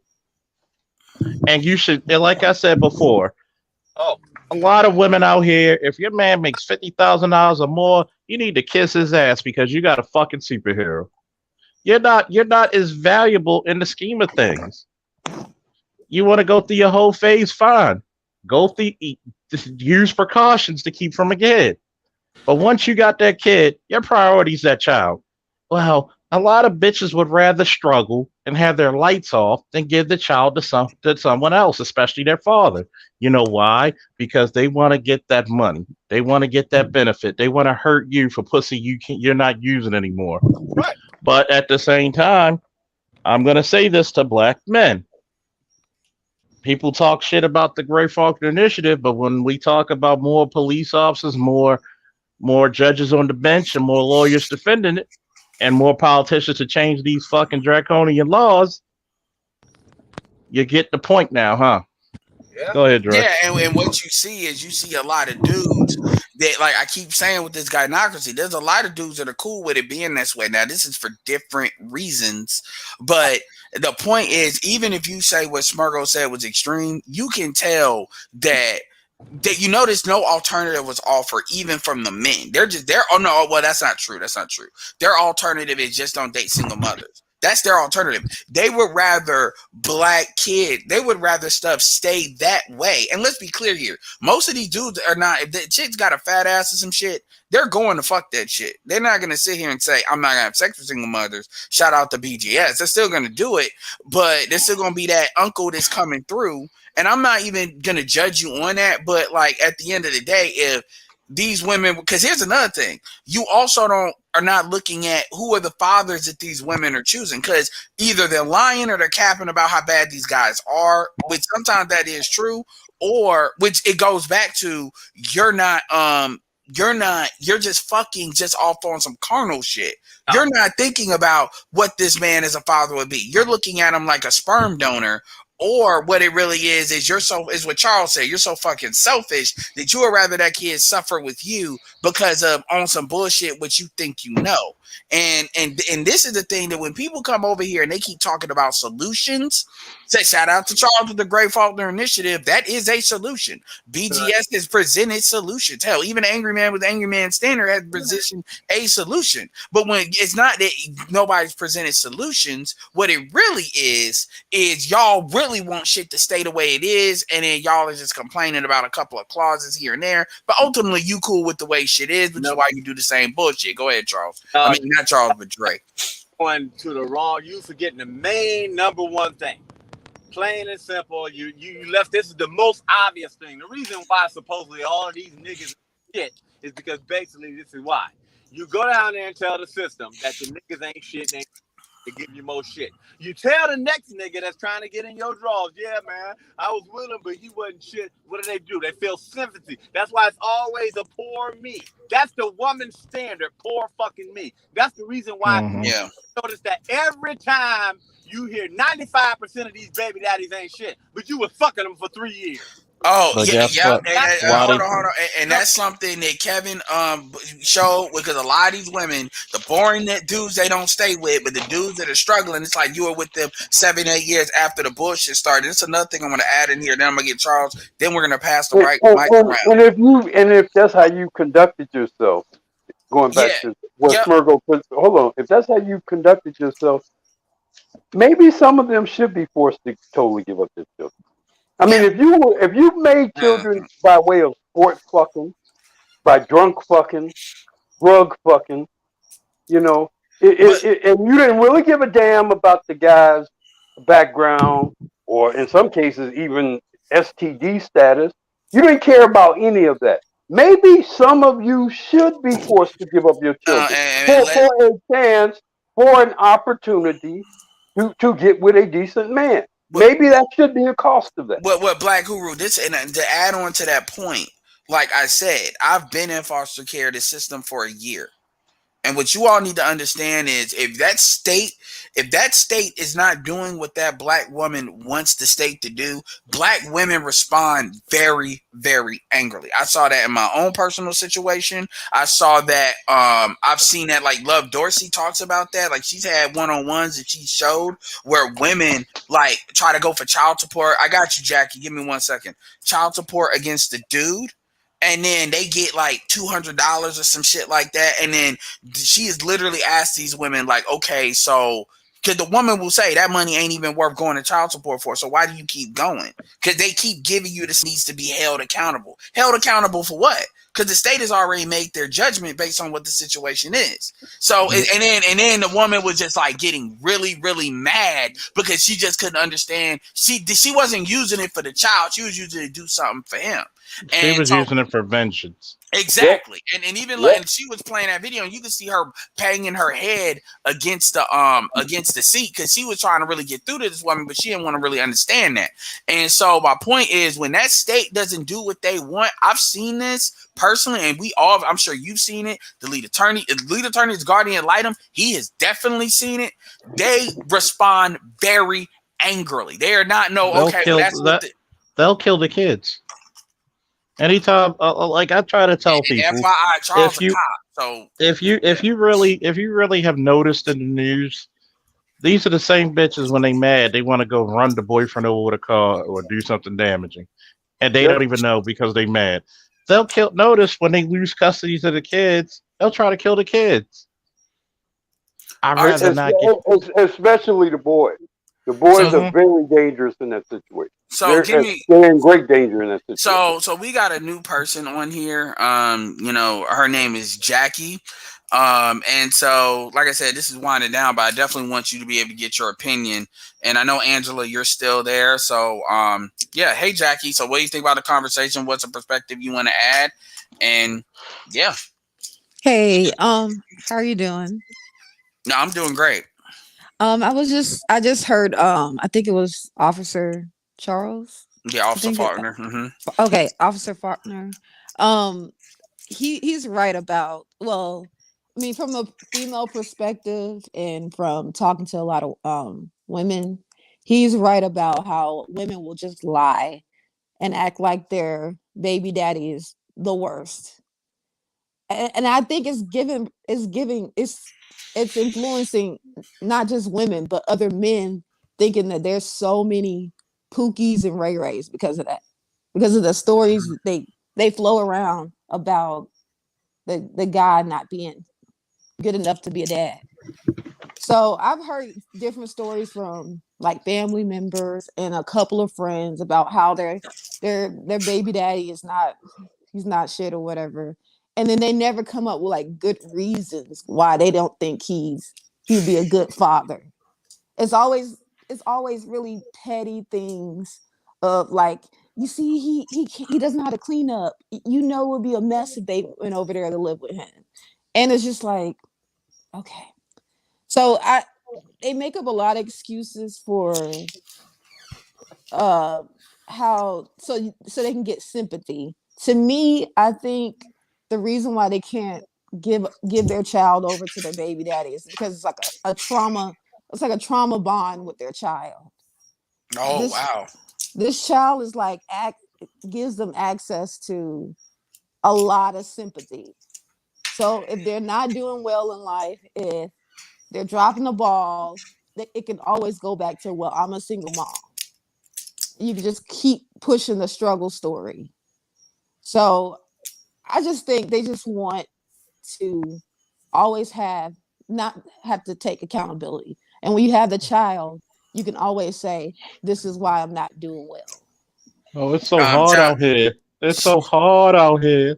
You don't understand how it feels to be a single mama. Even though I took control of, even though I had 100% reproductive rights to the child. Shout out to Gail for the $5 cash app. And I got a question for Angela as well as Jackie.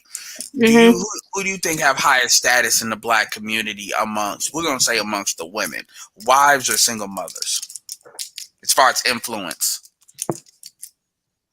The single mom, they have more of an influence for some reason. Do you think they have more? Okay, and that's it. That's an easy one. Do you think they have more reverence in amongst the, well, I mean, let's say the sisterhood, yeah. Oh Lord, yeah. Because I noticed that Black women, when I see posts online, it's like they have issues with anybody that's a wife and always praising those that are single moms, always.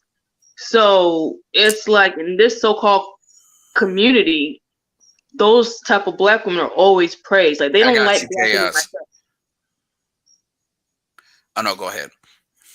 Yeah, so yeah, the single moms are the ones that are typically praised and everybody goes to. Like nobody really cares about the wives at all. That's just my opinion. Jackie? Oh yeah, for sure. I would say they have influence because just the sheer numbers. Yeah. Like you can't avoid it. Yeah, that's why I kind of fell back off of that, because mathematically that's true, but that's absolutely true. So as far as the reverence, like just the idea of a position, like, what do you think women, like as far as amongst black women, what do you think they'd rather be, a wife or a single mother, as far as how it looks to other black women? I think they would rather be a single mom, only because they see marriage as like, I don't want to say slavery, but they see it as losing their independence. And if you have a child, that's You said it leverage, right. that's power. You said it right. They Don't be see it ashamed. losing their freedom to do what they want to do because they wild all the time. Yeah, and this ain't a, you know how motherfuckers do. I'll pick me, blah, blah, blah. Look, we tell it real. Like I said, this whole stream, for the most part, I've been looking at what the men have said about that post. Did you see that post, Jackie? I did not. I've been in and out of the Okay. So I would definitely, I'm putting it in the link or my community tab, and I would definitely invite you to click on that Facebook post, because pretty much what it talks about a woman giving up custody of the child, but it also says rights to the child to the baby daddy. So the man they had kids with. Can I speak on that? Real quick? Just to let you know, that post is still growing. It is at almost 9,000 shares, and it is like at over 4,000 comments. Yeah, go ahead. Well, I heard the lead attorney was on here, and he was talking about he doesn't want to go in that direction because men are trying to fight to have 50-50 custody of their kids. Yeah. I think 50-50 custody is really should be automatic for only married couples. Because I think it comes down to they made a commitment to have these children. I can understand that. And both parents should be able to be in their kids' life because at least they tried to do it the right way. The other situation, I think the child should just go with the best parent in the other situation. See, no, you're right, but here's the problem with that. The problem is the state determines the best parent is really the woman. That's what they think. So I get what you're saying with the parent thing. I can understand that. That would be like the type of thing that you probably get that first before you would get it in the general thing, because you gotta, because that commitment. But like ultimately, the state already believes, because it's the thing called the tender years doctrine, where it used to be that the kids went with the men more so, but they flipped the law to say the kid is better for the mom. And the thing about it is, what you find, and this is why I like stuff like this with that post, is what this post proves is that's not a gender thing. The dudes believe that too, and they believe it for the same bullshit ass reasons. They emotionally believe that, and so you're dealing with a whole. This is not women believe that and somehow they manipulate the men. No, a lot of dudes are socialized. They believe that. They believe that. It's the mama thing. It's the dear mama syndrome. Yeah, it's socialized. Yeah, so let me let Chaos go. It's the mama, and it's them not really knowing what it is to be a father and knowing the responsibility. Yeah, and a lot of dudes don't have respect for being a father. They don't even know. They don't even know what it means to be a father, much less have respect for it. A father is a particular way of life, both from the perspective of having to work with a woman to raise children, and to have to be the lead figure in the household, and then reconcile disputes within the household.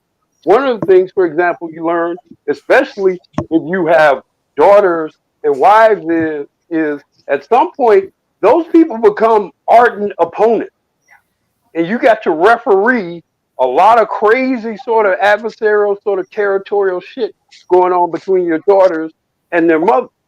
So there are things about being a husband and a father. That's a lot of work. That's a particular type of work. And many men, particularly many black men, really don't want to have any part of it. And I'm gonna let Chaos jump in next, but I do want to add this. Let the record show I don't have kids, but what I will say is based on my experience, based on what I do know in situations that I've seen, and what I've heard other women say. You know, shout out to Yvonne Van Zam. Daughters are at the mercy of their mothers if there's no man around.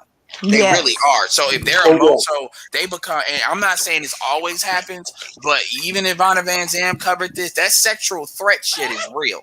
Oh, yeah. It really is, and it's getting worse now. Remember what I said about the rise of the Tokyo Tony grandmothers, that where you got women that are not like, because obviously Black Huru, that's not the same as you because you know you were there, so you're her husband. But when that's absent, that's like a whole nother thing on top of the vulnerability. And the thing is, on the other side, a lot of women they're on code about not talking about this. So you know, this is why Yvonne Van Zam had to pull it out of them, and she did that one too many times, and then she's off air. Because a lot of women, and remember, Ivana Van Zam used to kind of go a little bit against Shahrazad Ali. Yeah, she was hardcore against Shahrazad Ali. Okay, yeah, you can speak to that better than I could. So, because they want to make it sound like it was on some kind of slight adversarial stuff. Oh no, she made a point of following Ali around and condemning her in very public forums. Oh wow, she was like an active, almost a professional opponent of Ali. In fact, I'm just about sure she was paid to do that. I'm just about sure. Wow. Just based on the sheer frequency by which when you would see Ali, you would see her. And see, nobody wants to really talk about that shit, you know, because I didn't even know that. Because again, just like I didn't know it was a time where women went on ESPN. See, this is what is a manosphere. But the thing about it is for her to flip and then get kicked off the air, because that's really what it was. She was kind of driven off the air because of women got tired of seeing that. That women get on code about that. So they get on code with their suffering. So everything, ain't nobody saying, look, black men will tell you, we know black men ain't shit. We know, ain't nobody, we tell each other that. But the thing about it is women see this thing about it's either all your fault or all my fault. So to protect that it's none of my fault, I'm going to project everything is your fault. So it's to the point where women will be silent about a lot of this stuff. Like, unless you really prod them and you know how and where to ask, and in a context, they won't tell it because it's like that's their personal business, and then they just own it. And by the way, if you don't talk about it, what do? You pass that down. You pass that same bullshit out, which is why you see the generational stuff. And again, you got dudes that this is where that weakness stuff comes in. You got dudes that go along with that. Now, obviously, I'm not talking about the lead attorney because he's talking about from how to politically kind of move it within the courtroom, like how to get those outcomes. But most dudes, and if you look in that link and you see how these dudes respond, they respond in many ways worse than the females. They on some, like, I'm sure that some of the hate mail he got was from dudes. And it's like, wow. That's because the men are true believers. The women have selfish motivation behind what they do. So it's actually more logical. Based. Yeah. Yes, they're incentive based. So what they do is actually pretty logical. You know, we have a system that benefits them when they do certain things. So that's the thing they do, and then of course they advocate for what they benefit from. Makes total sense from the perspective of women. It's the men that are the hardcore true believers, and that's why they're actually more dangerous, because ain't nothing as dangerous as a true believer. Yeah, and dear mama syndrome really, in my opinion, affects men more than women because it converts men into that true believer. All right, Chaos, I know you've been waiting a long time. I know you're not on my panel like that, so my bad. It's just, you know, I'm trying to manage this shit. So don't take it personally if I pull you all down. I'm pulling you on because ultimately I give a fuck about the flow of the conversation. And so I'm like moving pieces around. So that's going to change depending on what the topic is. So keep that in mind. So anyway, Chaos, go ahead. I've said this for now going on approaching 2 years about the situation between mother and father in regards to children. We already know the data that these boys especially do better with their fathers, depending if they're like younger or like approaching. We all know why the black woman doesn't want to give no full or turn over the power to these boys to the fathers, because they know it holds the grasp power of control. We hear the stories about son, husband. I heard about this dumb shit. I know exists until I start paying attention closely, and I've noticed that as more than they just want to control the minds of their sons, these are like their other play boyfriends in a way. Some that they have to control. The black woman fights hard to get control, and she can't get control outside this environment. So if she can't control the man that she's fucking, she can control the son that comes out of that. So when we look at the problems of the community, she actually likes the environment, wants to keep it at its place, and will sit there try to demonize any man telling her otherwise. Iyanla Vanzant, yeah, she should have been run out of the own network years ago because she's holding black women accountable. If you black women want to come in every night, watch another black woman tell her about their shortcomings and their fuck ups? No. They like coddle information. They like people that tell them what they don't want to hear. That's why pickup artists like those people like Derek Jackson, all the stuff that you guys been talking about for a few years now, why they get so famous. Because you tell them what they want to hear and you get the full purse and stuff. You get some head too if you're good at it. She might just blow you. Well, the thing about it is, people talk about Kevin Samuels, but you had a woman that lived your experience, was your experience, understands everything in Iyanla Vanzant, and then you run her off the air. Obviously she was selected by Oprah, so she has the pedigree of being on the woman's side, but she still understands, just like how you see Monique. Monique is not like anti-woman at all. So even the women that understand, they understand that women need to do this for them. This is what I always say. Men would prefer women check themselves as far as their own group. Because when we say that, it's just like Black Hoover said with the incentive. You would think that women, let's say a lot of black women say, well, we want the option to date other men. We want to be able to get the best men that we can in this country, whether it's ADOS, non-ADOS, black, whatever. Everybody have the right to have that choice. It would still behoove you to protect your image to keep you open to those options as a group. So exactly. Yeah. So there's certain things, and other women understand this. So there's certain things that the men may get byproduct benefits to, but it's still based on what their own group interest is. What you see with a lot of women, unfortunately, a lot of women suffer because of this, is you got women that they want to be defiant for defiance sake. So what other women will do is they will use these women as crash dummies. So like feminism, white women will use black women as crash dummies when you're trying to push corporate power. White women will use black women as crash, and they'll take the spoils. There's a lot. You see this in a lot of situations, and this is why black women end up holding it back. And like I said, dudes, what you look at with dudes are actually, the problem with black men is too many black men are comfortable with black female leadership because that's all they know. And so they have on their side this Highlander syndrome where either dude ain't real because he a cop or he act effeminate like people want to try to say Kevin Samuels do, or they'll say me and my voice. It doesn't matter what receipts are, like receipts you show that justifies why you should be a leader. Like same thing with Theo. Theo has donated thousands of dollars in this space, but people want to talk about his bald head or some shit like that shit matters. That's where that roasted bullshit comes from. You want to roast people as a mechanism to kind of change the subject, and then you saw a lot of black men doing that in that post where they want to roast Smurgo rather than saying, okay, this is bullshit, this is why, and actually outlining a couple of points. They didn't do that. In fact, a lot of these dudes just talk about, you see this shit, you see that, because the concept of a man race, and this is crazy because Boys in the Hood, well, it is an older movie, but if you see that, I mean, like I said, I've seen women do that, and they're not bad women.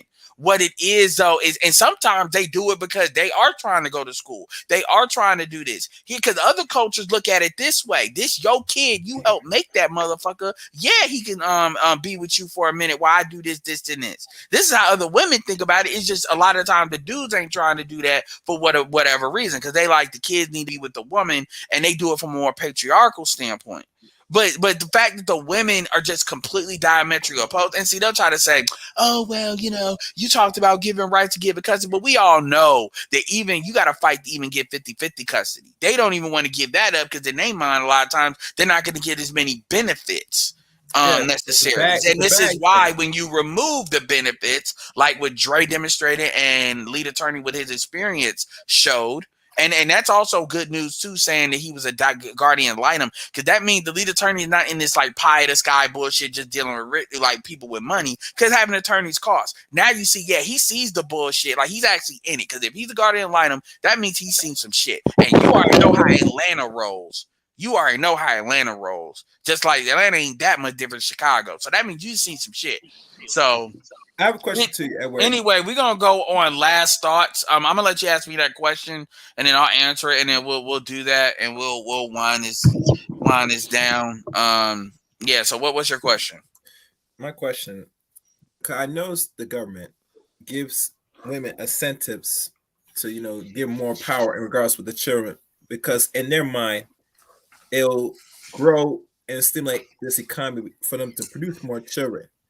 Now imagine the question asks, should it really be a focus that say we take away these incentives? Why? I mean, my question is this, to be frank. Taking an incentive, should it be even necessary now? Well, what incentives are you? Give me an example of one or two incentives. They say, okay, give them 50-50 custody. Instead of say, we can't give you that because now we can't give you certain portions of the child support. But we all know child support is not that much, depending on who you mess with, They'll still get it. I mean, it depends, because a lot of these women are not lying about the dude's ability to take care of a kid, because a lot of women are man sharing and doing stuff like that. So they're not necessarily capping completely about that. So I've seen, so even if you take the incentive, they'll keep, because then it's what Jackie said, it's that moral shit too. It's how you look in front of women, it's how you look in front of black people. Because BGS even said that the one thing that will make you a bad mom is if you don't have control of your children, you are considered a bad mom amongst not only black women but black men as well.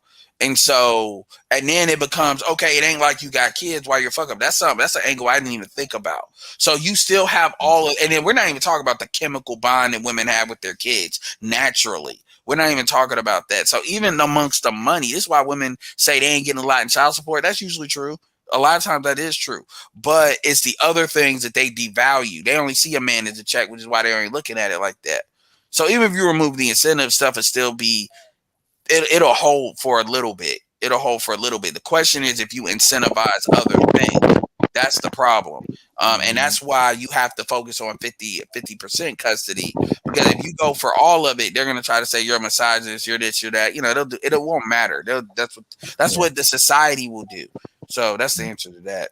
Yeah, that answer. And like I said, children going to still be produced in this country regardless. It's just controlling the incentive will try to even the playing field with a lot of males. Yeah, like I said, I love how you got, and look, I'm not here to judge people for getting abortions, but motherfuckers are getting abortions like it ain't nothing. Like, there's women that they have a kid because they have so many abortions, it's going to affect their health, or they probably won't have one if they keep doing that. I mean, like, it's crazy if you really look at it. I'm not saying it's, you're judging me. No, but don't act like that ain't nothing. Don't act like it don't matter. Don't act like you ain't making the decision. So it's like, the same women that have no problem having like 3 abortions.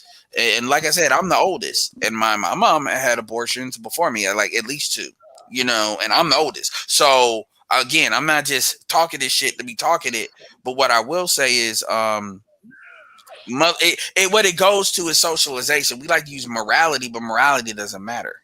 It doesn't matter. It's just what you're used to. You're used to abortions. You're used to women getting abortions. I'm talking about the dudes too. So you don't see that. But then we want to bring morality in to give the dude a father. Well, you give up your kid. No, you give your kid up, you give them up to the dad. This is not giving it up for adoption. That's not what we're talking about. But everybody wants to try to frame it that way. Oh, well, you would do that just for a man. Well, you don't value a man in the first place, which is why y'all see it like that. But y'all, again, don't get mad when dudes are basically saying, I don't want to date single mothers. Because even dudes that didn't believe women should give up their kids to be in a better market, remember, those guys are being selfish too. Because they're saying they won't date you, but they're saying they're going to also judge you for giving up your kid. That's like them niggas that will say, I don't want single mothers, but if you abort a kid, I'm going to judge you for that too. Anyway, so we're going to start with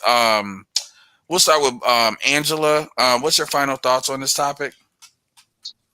Okay, maybe I should. There was so much more I wanted to say, but I was doing other things. But No. If you want to go ahead, like definitely get all of it Now out. that I see what Margot was saying, I'm gonna have to recheck some of the stuff I said. Because I came in the middle of the show and I saw the title, so I thought you guys were saying just give the child to the better parent until the other parent get their act together. That's what I'm thinking when I saw the title. I didn't know he was saying, well, if you want to be with me, give your child up. It's from what I'm hearing. It's like he's telling her just give the child up completely, have nothing to do with it. For him, for his ego. Me as a mother, I'm not doing that because there's nobody that's that important. Yeah, it was written that way on purpose in order to jump stuff. But essentially what the question I'm asking, because I get he said that, but the question I'm asking is I'm bringing it back to giving it up to your dad, giving it up to the father of the kids. Because another thing I want to add to real quick is women need to stop acting like they don't pawn their kids off to their parents and shit. In order for them to do what the fuck they want to do. About to say so this little concept that women want to get with, oh my God, I can't believe that y'all do it all the time. It's just now people are giving up real control versus that little babysitting bullshit. So my question is, is it abandoning the child, giving them to the father, kind of like what Scott did in Boys of the Hood? No, to me, like if you're just giving him like full custody because you need to get yourself situated, I don't see that as abandoning the child. But let's not even say situated. Let's say you're trying to get married, you're trying to be better in the dating market, and having a kid isn't impeding that, and then the man wants the kid. We're not talking about pawning it off to a man that don't want the kid. The dude that you had a kid with wants the kid. Is that a bad thing? Just to get it specific.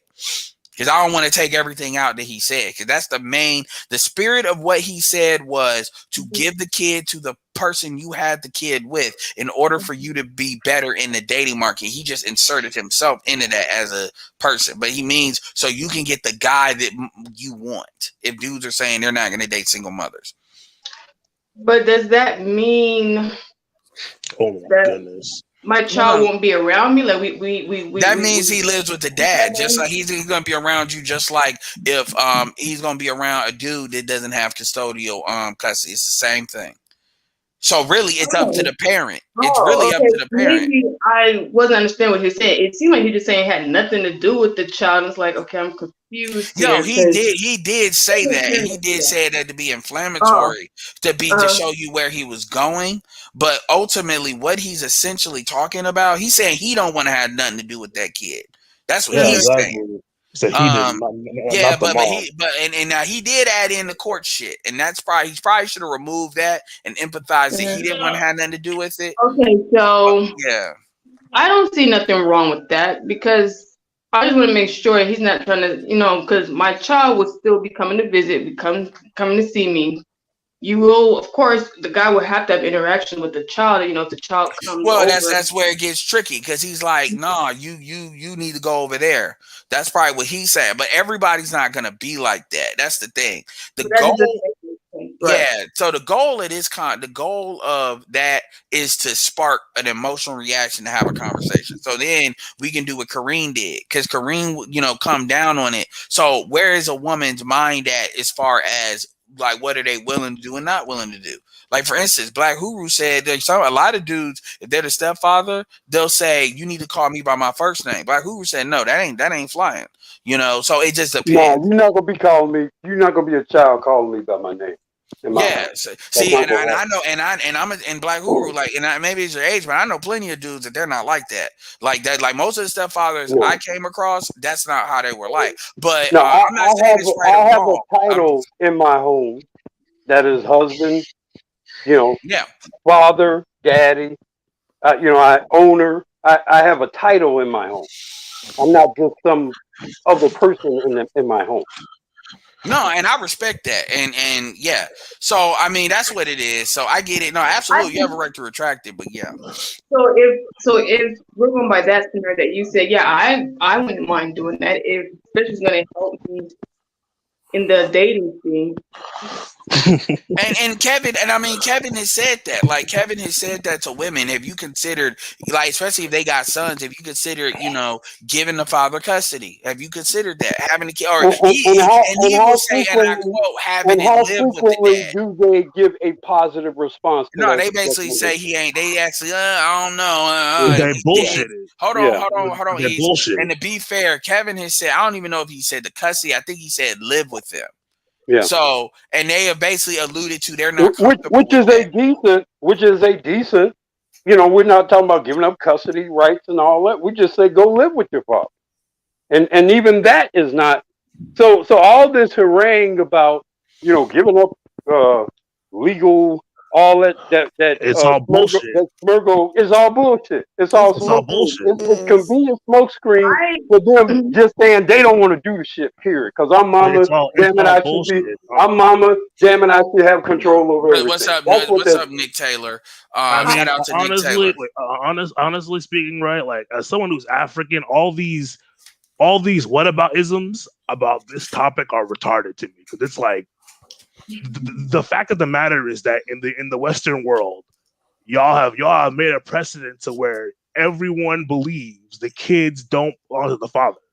That's the root problem. That's where all this. Well, what if I get to get this or X, Y, Z coming from? That's where it's coming from. But here's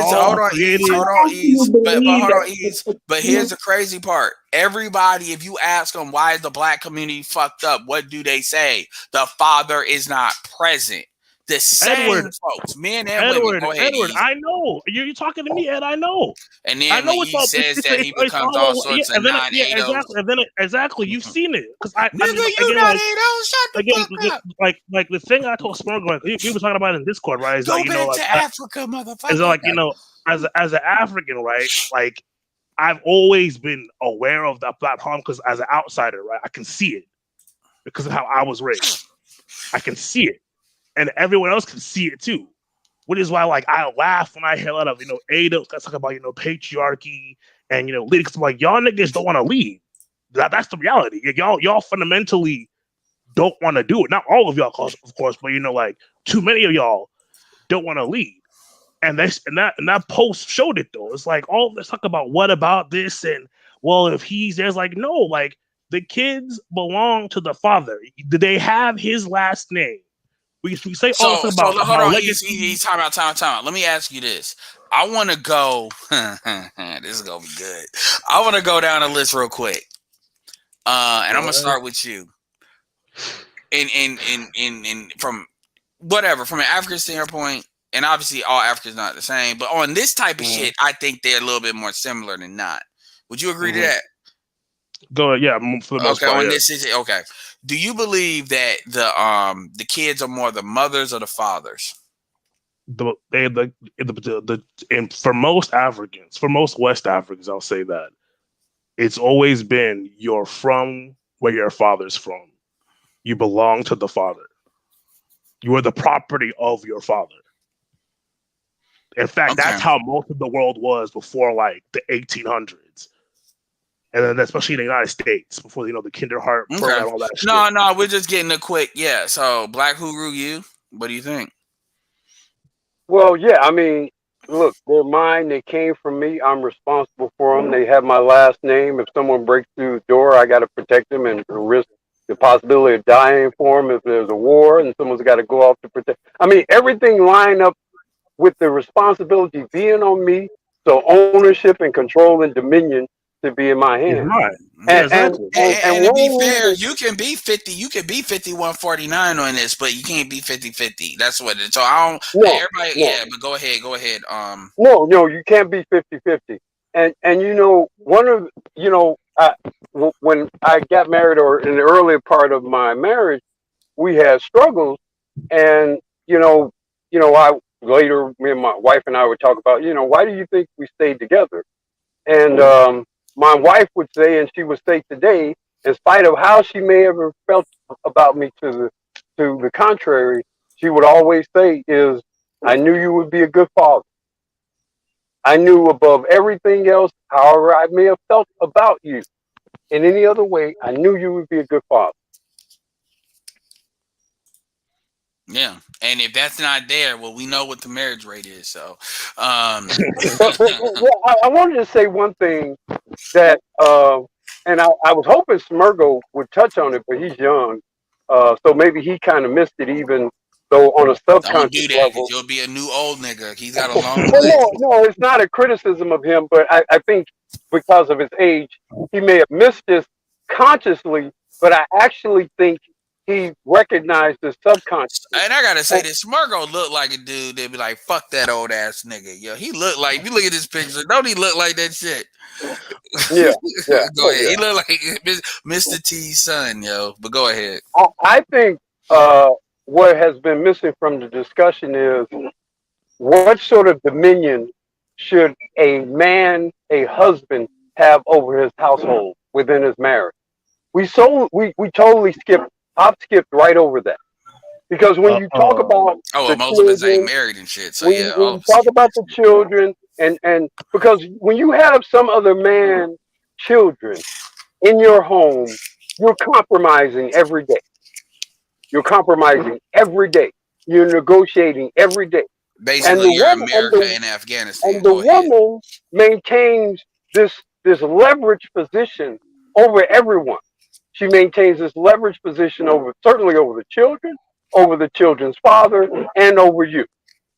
She's at the top of the hill just by fault in that household. And I don't mean to cut you off, Black Guru, but anybody that grew up in a black household, tell me how many times you've actually seen your mother get backed up. Like it's kind of like, when America and Russia, and then it's like Russia got to save face, but America back down, or vice versa. When have you really seen your mother get backed the fuck down by anybody in the house? Yeah, black women, white women all the time, every day, but black women almost never. It's always it's like this immovable object, and how do you kind of get what you need to get around this shit? It's like the fucking, the planets don't control the goddamn star. The star controls the planets as far as the celestial bodies. And you may be, and like maybe the black man is, okay, maybe that nigga's Jupiter, but Jupiter is still like, the sun is still 1,000 times more powerful gravitationally than Jupiter, even though Jupiter is like hundreds of more times more powerful than the rest of the planets. So that's how it. And we all know this. Like, we can cut the bullshit. Even if you're in a married households, like you see this. Like, this is why we have these jokes about, how white kids act with their parents or their mother versus black kids. We know it. And this ain't light skin, dark skin. Because I've seen the same shit in light skin households too. Yeah, man. Like, who you fuck think ran that to Sonya Curry household? You know what I'm saying? Sonya Curry household. Shit. Who you think ran that beat? Well, I could believe that Beyonce dad, they probably was on some Cold War shit, because I don't think they both were back down. But no, according to Beyonce, even her marriage, she's the backbone of her marriage too. Yeah, probably. He probably just cheated when he got mad. He said, "Fuck it, I'm just gonna get some new pussy." It's that subtle shit though. It's yeah, because I've heard Beyonce's mom is no fucking joke. Like, for real. And you see what she treated that other nigga that knew that nigga was 70 years old on TV. Straight cucked him on TV. Yeah, and she act like she ain't bat an eye on that shit. Nick Taylor says, my mother never tried to buck my father. My daddy wasn't having none of that. Well, I mean, Nick, you come from that old school shit in Texas and shit. I mean, we know there's exceptions to this rule, but you know what I'm talking about. Like, we know there's old school households like that. For that, they call it color purple households. They make sure you think them niggas with Candyman. Like, he we're never going back. Mm-hmm. This man say Candyman. That's how they see it. Either that or Mister. Yeah, gonna call his name 3 times. The monstrousness of black men. Yeah, and the point is, they want to be able to call. Look, they want you to be Candyman, but not to them. They want you to be that white bitch that Candyman didn't really do shit to. But anyway, Fisher thought Black Huru, and then we're gonna go to Jackie, and then like I said, I'll wrap it up. I mean, I just think that part of this discussion, I wish we had talked more about that, Because if you're talking about restoring manhood and masculinity and all that kind of stuff, it's got to mean something to be a husband. And what does it mean to be a husband? What priority, what sort of power and authority is given to being a husband? Black Huru, being a husband is being a stepfather, but in the first position. Exactly. That's all that is. Exactly. And why would that be inviting to a man? You know what that means? That means you the first motherfucker that's about to pay when the state comes to collect. Exactly. And like this, and I'll say this to be fair. On the manhood part, BGS asked one question on the Roger Report that was very devastating. He asked if a black woman was willing to do whatever the fuck you want. They say it was like 7 people on the panel. They said, what are some things you would tell them to do as far as, being on your program and shit like that? And some of these dudes were married. These motherfuckers, the only people that spoke up were the crickets. I wish I had that clip because it was a very powerful clip because you had a variety of dudes on there and they didn't know what to do. And all this shows it, but like we can argue the socialization and all of that, but again, a lot of dudes don't even believe it should be like that because and that's crazy. And now I'm not gonna make this no excuse for why women do what they do because women do what they do. They're out in this channel, I'm about outcomes. Your outcomes are predicated on the choices you make. Like if you bet on somebody and it works out, and I've had women come on here where motherfuckers told them not to be with a dude, but she saw that dude was like working on a career or something, but he was living with his mom at the time, and she stuck with him. I'm talking about black women, those black women, and now she works from home. She don't even work. She does what the fuck she want to do, but she still brings money in, but she's at home. I've seen situations like that. So positive or negative is your choices. Same thing with men. Y'all saw how I came down on PJ Washington. Yeah, I know who Brittany Renner is, but if you write a book talk about how much of a whore you are, by the way, Brittany Renner's a mulatto, not a black woman, so I'm not even going to do that even on that. But if you write a book on how much of a whore you are and you still fuck with her, I'm going to fuck if you 17 or 18. You knew what the fuck you were doing. You had a dad, you had a coach, you had multiple coaches, you had women that obviously wouldn't want to they invested in you as far as a sister or mother. They're not one to give it to some older bitch they don't know. So they have incentives not to, so I know everybody telling you not to fuck with her. I know that, so if you say you do it anyway, I mean, you can't blame, oh, well, Britney's evil. Yes. But if you still mess with the devil and it's the devil, that's your problem. That God told Adam and Eve, don't fuck with that apple. And they're like, well, it was a snake. It wasn't the devil. Well, big motherfucker, both of y'all close enough. If y'all listen to a snake, y'all don't need to be in here. Take y'all ass on. Get out. Like, it's the same thing. That's what accountability is. And I might do a video on accountability. Like, really going into what it is. And sometimes I think motherfuckers say, I'm talking about men too. Motherfuckers say accountability and we be meaning different shit. It's like game. That shit means whatever you want to bring into it. But anyway, go ahead, Jackie, and we'll go to Ease and then Chaos. Okay. Well, you brought up earlier about grandparents. A lot of these moms, they have no problem with dropping their kids off with their grandma or their mother or whatever to watch them. So, like I said before, it comes down to the kid. They love the kid, but they have a weird trauma bond with the kid. So they use their children as like leverage for sympathy, basically, because they know the child could be in a better situation, but they decide to keep them because it gives them points for, just functioning in life. And I have just one example of a friend that I had. She had 50-50 custody of her child. And she would come and complain to us about how hard her life was and how her baby daddy wasn't doing enough. And he has a kid 1 week on and she has a kid the next week.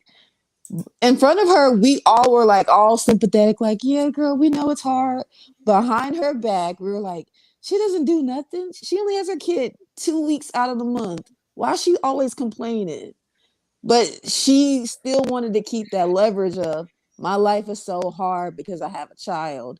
when you only have your child half the time. Yeah, they still want that story. Yeah. Yeah, I don't know if you follow Pink Book Lessons. You should definitely check her out. You'll definitely like her content. Okay. Yeah, she's very hard hitting. Just type in Pink Book Lessons, stuff will come up. Her, and then if you can, Love Dorsey's good, but a lot of people, they can't get past the shit. But Love Dorsey's good. But check out Love Dorsey as well. You'll like that too. It's she's mainly on Instagram now. And K Ease, you're up. So what's up? What's your final thoughts? Honestly, my final thought about this is because, Spirigo and I, we were talking about this for a while, actually. But before they even did it, we were doing lives about how everyone keeps on lying about what they actually fucking want. And I'm glad he did this because I couldn't have done it because I have shit to lose. So it's just all bullshit. Like all the excuses these women were coming up with, like, well, why would I do X, Y, Z? It's all rooted in the fact that you fundamentally don't believe the children are the fathers. Yet, at the same time, you don't believe that the kids are his to own. You want him to have all these obligations to what he doesn't own, and that's where the bullshit's coming in. And all the dudes there are just products of that ideology. Like literally in that comment, that it's literally black men saying, "How dare you make me raise my kids?"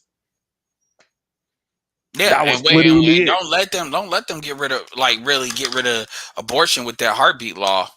Yeah, that's literally don't let them do that. Like even in the thread I said it to some guys, like, tell me, because I used it earlier.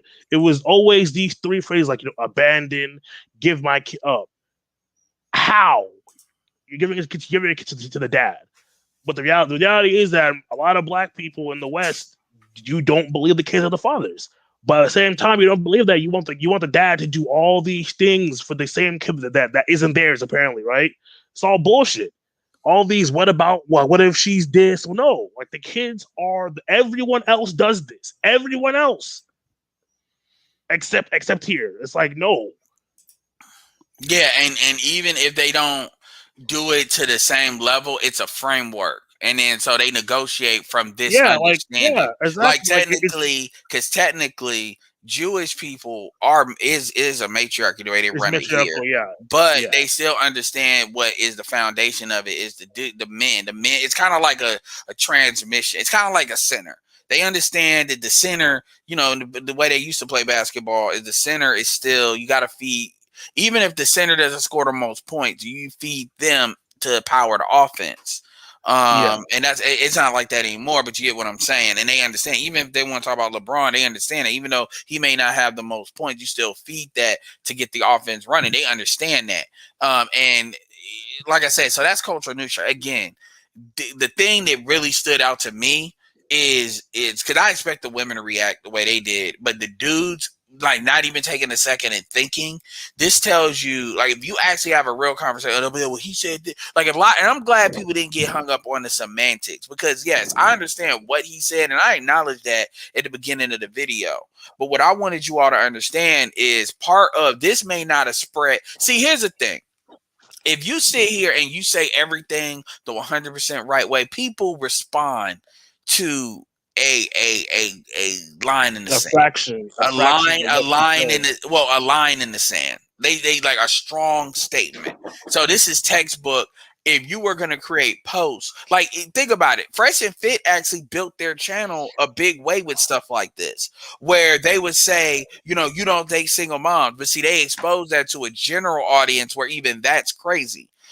Or you would say certain things like, if a woman tells you to not, they don't want to sleep with you at the last minute, you make sure you call another woman and make sure they hear you while you're kicking them out. I mean, I don't agree with that necessarily the way you're talking about it, although I do agree that if they don't have sex, you need to go ahead and move them along. I don't know what the fuck. But your rap videos have talked that too. Ludacris, if you ain't cutting, you can get the fuck out the car. Like, so whatever. But he lost sponsorships. Shout out to Bill O'Reilly. But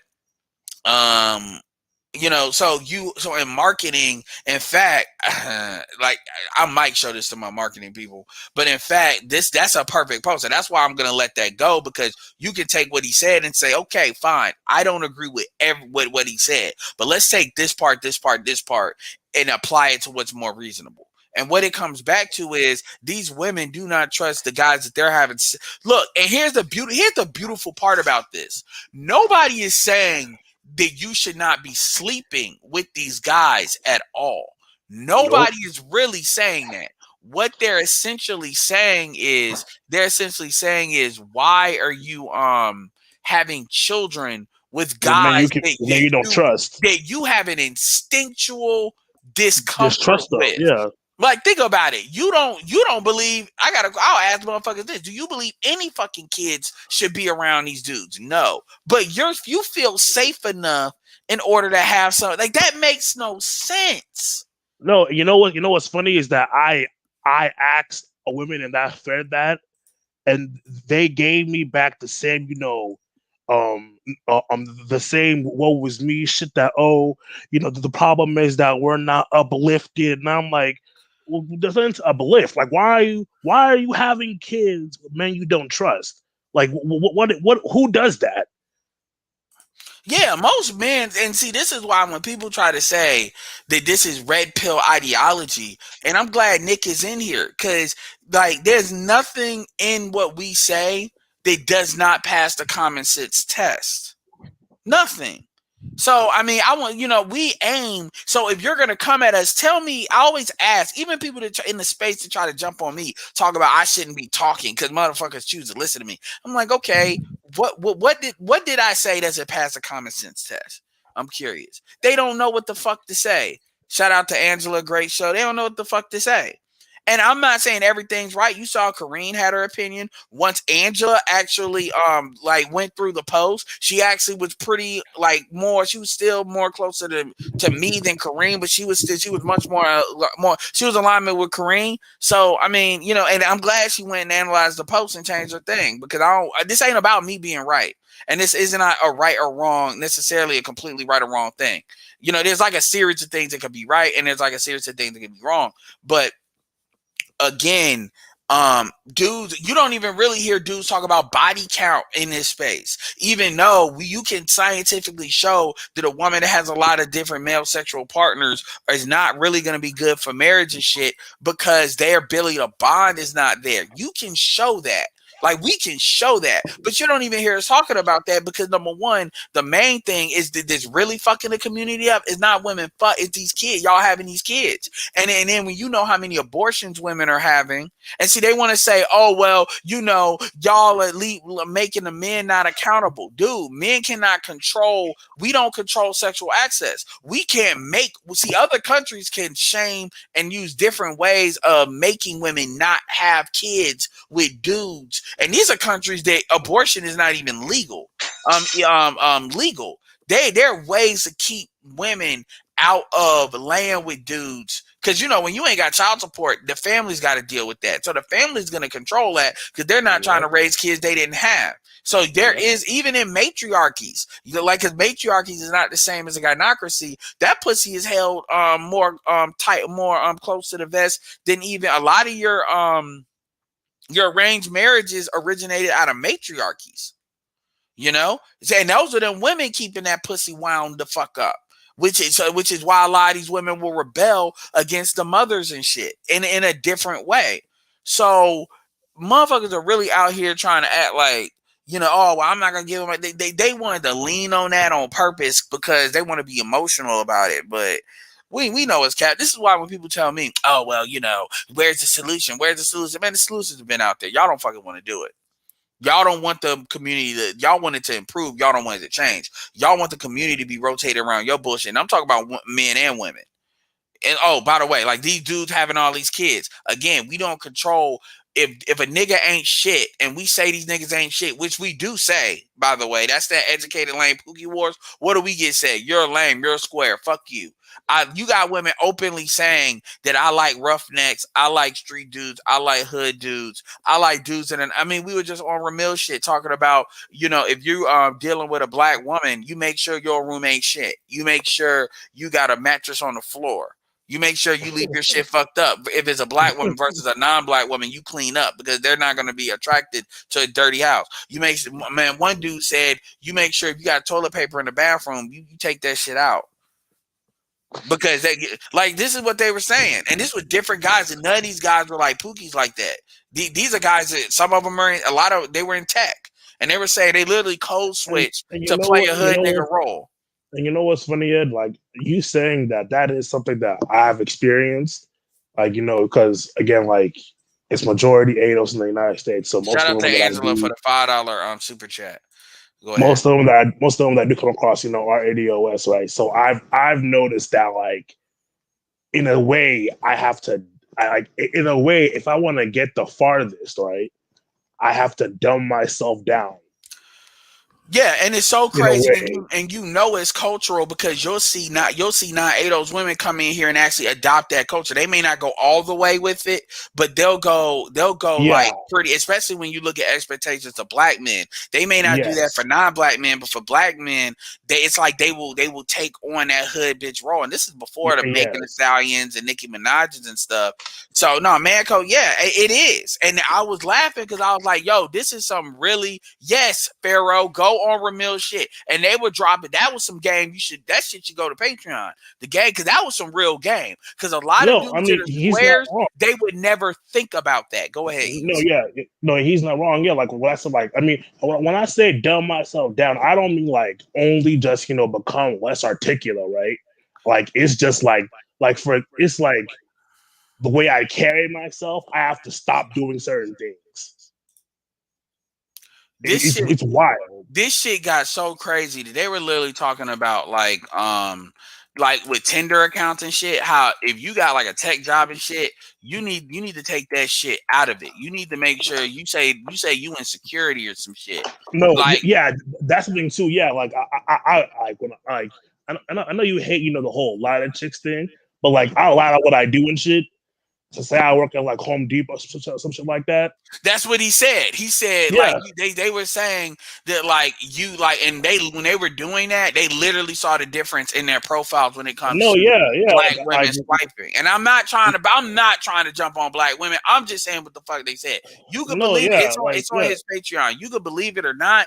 But my thing is, when you look at, if you listen to Love Dorsey and you look at how a lot of these women are wired, there's groups of women that operate, and these are not just lower class women. These are a lot of these women that code switch. And so like people like y'all need to stop acting like playing that hood nigga character, because people have seen that in high school. It's just dudes don't want to be that because and by the way, where this comes from is it don't even matter. The point is, it's just to tell you how strong that shit is, and everybody is just supposed to pretend like that shit ain't happening. And then when you talk about it, when I bring it up, I get go back to African shit, but like it's crazy, like a lot of say like, I work at Home Depot, I work at Lowe's, or I do delivery jobs and shit. Versus it is on Patreon. Sorry, Pharaoh, I just checked it because I was gonna play it, so y'all thought it was Kevin. It is on Patreon. That's what I actually do and shit. Like I don't even bring up that I'm in grad school. Half of these shit, because I know once I say that shit, it's like oh hell no, like it's dead in the water. And I'm gonna keep it real with you. All these fucking dating coaches, yo, that shit is the ultimate. Like that shit is the real game that nobody is fucking talking about. That's the game that nobody is fucking talking about, that because that's the shit that'll move the needle. Ain't nobody really telling you because here's the truth, and I'm gonna tell you why. None of these Negroes, like, and I'm not here to like bash dating coaches, but none of these niggas, remember what I've always told you. Pharaoh's been with me long enough, he will tell you. These niggas don't teach you how to date black women.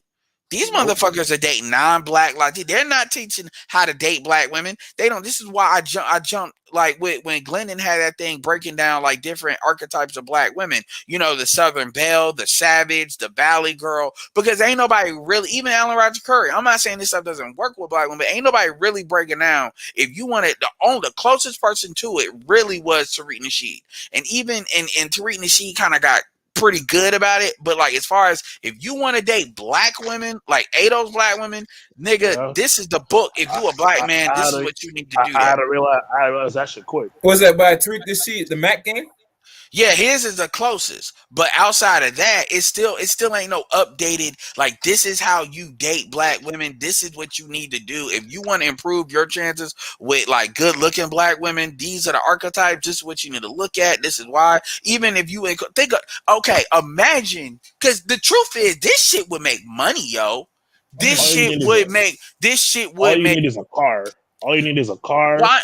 Well, I'm just talking about from and I'm gonna keep it real with you. I'm not gonna make it, but if ain't nobody else gonna make it, one day, what I might do is I might plug in with a dude that's like a dating coach, like somebody I know they know what the fuck they talking about, and it won't even be one person. It may be a series of people, and I may get this bitch put together, like it'll be like a membership or like a report or something. Because I'm gonna tell you, ain't nobody never really said how do you date today's modern. I don't mean to say how to date today's modern black bitch, but how do you date today's modern black woman? Like basically, and then you well, that's how you would do it, because you got to have that posture. That's how you got to have it, right? I'll set the tone ready. Nigga, if you too nice to call a black woman a black bitch, then you probably ain't gonna be able to date one. Hell yeah, man. No, like, you're right. Like when it's not like I'm like nice like that, but like I don't turn up like that, right? But like when I speak to somebody, it's like, yo, when I like fuck up, they'll perk up and shit. It's wild. Yo. And here's the thing. Like if you like hit some of the physical attributes, you may not have to turn this up as much. But if you're somebody like, let's say you light skinned, that's a negative on you. If you short, that's a negative on you. So you're gonna have to turn up that hood nigga character, like for real. And it's not just a character, because it's gonna have to be organic, because they can sniff it out. And so my point is, like, I'll give you a perfect example. That's when you incorporate things like the octane, because people need to understand that just because this chick shows up and she's code switching, and then you be like, you should know if this woman dates, like, if you see her dating certain types of dudes that are street dudes, but she's like got a professional career, you should already know what that is. You shouldn't be like confused as to why she's doing that when she has this career. This is where she comes from, and not even be mad about it. This is not about being mad, saying it's fucked up. This is about the outcome. And so you got that. You got Glendon stuff when he was talking about like the Valley Girl, the Southern Belle, the Savage. And here's the thing: these are like the Savage is like it's like Cardi B. It's like this is a woman that she is very upfront about how she is and how she gets down. This is not a deceptive woman. She's about that life. That's what it is. That is. You know what you're getting. So you need engage in that. The Valley Girl. That's kind of like Crystal and Carrot. Look, Crystal, they say what you're doing. Crystal and Carrot is not an ugly woman. And it's like Crystal and Carrot. They want to sound white. These might be motherfuckers you got to compete for white motherfuckers. They might seriously be. They in many ways they might be worse than the Savages. Because here's the thing: the at least the Savages, if you have what's that chick they called Kevin that one time from Black Ink? Yeah, her. That's a Savage. Yeah. That's a Savage. Yeah. They might date a shorter dude if that dude represents that kind of charisma and stuff they're looking for, versus like the Southern Belles. They probably, I'll argue, not Southern Belles, the Valley Girls probably they fetishize black men probably more than the Savages do. Because if you don't fit that tall, kind of Lawrence thing, and then they're gonna they're gonna compare you against white men, and so you got to be better. This is why they always have a problem with getting black men, because the type of black man that can outcompete a white man is going to be the type of black man that a lot of different races are going to want. And this is why Kerrison fell down on it. And people don't know, Kerrison actually dated hood black men too, but she went and she ran into something, and then she didn't. She came back off of that, because, like we just said, it's got to be like an event that causes them to really buck from that. So my point is, no dating coach, no man mindset, Lucario, Don, ain't none of these motherfuckers talking about that. I'm not sitting here saying that makes them fraudulent. What I'm saying is this is a whole market that people could really expand Actually, out. Ed, you know what's funny? If you could affect outcomes, Fresh and Fit ain't talking about. They all stay away from that because what do? They sit there and they will tend to go towards. Well, first of all, to be fair, the overall American money leads you to more to focus on dating black women from a black man's perspective. That's gonna limit you niche wise. So you would be the marketing strategy would be you niching down and really harnessing that niche, and then maybe you could expand it to like non-ADOS a little bit if they you could do that, but you're not really, because white men don't have to do the same thing black men have to do. And so when you deal with the general American market, that's just more money. So to be fair to that, but my point is, if somebody really really wanted to do it, I don't know if they're a former pimp, I don't know if it was somebody like Ramil.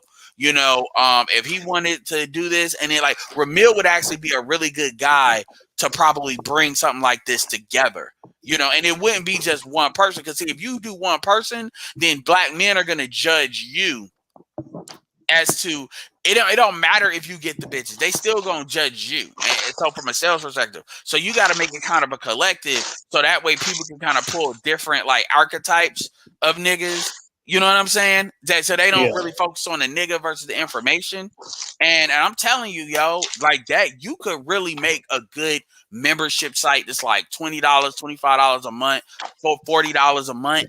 If that's what you would do, I would make it. If I did it, I would make it a membership site that would have. It wouldn't be like Patreon. It'd be like something like on ClickFunnels, where it would have interviews. It would have interviews on there. I'm talking about really good interviews from like dudes that are like former pimps, dudes, stuff like that. Maybe people like Tarina Shee, and it would be focused on how to date this black chick. But see, the thing is, I wouldn't want the information to be totally out there. Like YouTube, it would be good, but I would have like the real information behind the scenes, because if you have all the information out there on YouTube, then motherfuckers adjust. But the thing about it is, we know that if you know how to integrate into that black female psyche, and you give her what she wants, you pretty much got it. You pretty much got it. And this ain't just like one class. This permeates multiple classes, but none of these niggas will really touch that shit. Go ahead. No, you're right. The only person I ever saw that actually mentioned that was like Steph is Cold in like one video. Right, where he said that, you gotta be a nigga to get these chicks. Man Code says you ain't gonna make no money showing these dudes how to date black women. That's too narrow of a niche. That's why them dating coaches stay more general. No, it's not. Because the thing is, niche marketing actually does make money. It's just, do you know how to monetize it? Like, that's all it is. And it's in a lot of, do you know how to monetize it? And there are some dating coaches that were internet marketers, but that's not really the case anymore. I mean, the thing about it is, you have plenty of black men that are that really don't know how to date black women, and they want to date black women. Like what if it's City and Show, black men want to be with black women. Now, we're not talking about how to marry them, how to have a long-term relationship. We talk about how to fuck. And so a lot of these dudes, they don't understand it. They don't really understand that they have to play a certain role. I'm not saying it always has to be a hood character. That's not what I'm saying. But just the fact that I'm saying character, you have to say, okay, is it like in marketing? They have different characters like that you play that you're supposed to infuse in your marketing. Most people will infuse being a leader. And this is where all the capping comes in. Me, I'm more of I call it being a librarian, but it's really called a reporter. Meaning I'm not necessarily telling you all the shit I did and that's why you should just buy my shit. I'm more aggregating quality information based on what a target audience wants, whatever that audience is. And so it's kind of like, imagine with rappers, they used to get on other people's, make mixtapes with other people rapping. And then of the song that was hit, but it was a mixtape. And 50 Cent got popular because he was doing that. That's kind of what I do. I sit there and I say, okay, this is a really good guy with really good information. You see me do it here. This is a really good guy, really good information. This is a really good guy for this and this. But I don't sit there and claim that I'm an expert in these things. But because I'm the one that shared it to you, you get value from me because you see me as a resource that knows where to, quote unquote, I had to say it this way, but bodies are buried. So I come at it from my marketing from a reporter. So I'm going to be like, oh, I discovered it. You got like the reluctant hero. It's the same thing. If you talk about dating black women, what character are you going to play? Are you going to be, we want to do Insecure. Are you going to be a Lawrence? Well, that doesn't really work. Not really. Are you going to be a hood character? Are you going to be are you going to be the thug in the suit? Are you going to be are you going to be the funny guy, the very, comedic guy? Even if you're a bigger dude, are you going to be the baller? I'm actually throwing this out top of my head. The baller character, which means your dude is going to be more about. I would akin the baller character to like Rick Ross. Yeah, but because you start saying baller, and niggas are gonna think trick.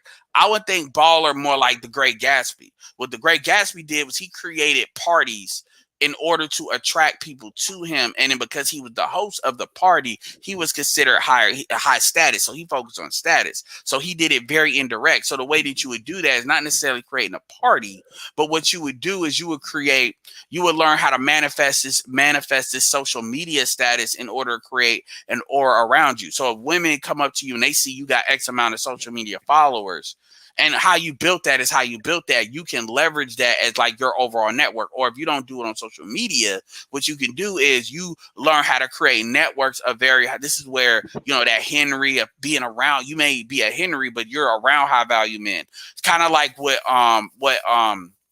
Kappas and Alphas do, like on the Greek fraternities. People look at the brand of what a Kappa or an Alpha is, and then because you're a part of that and you've been verified in that woman's mind as being a part of that group, you get the benefits of what that group means to her head.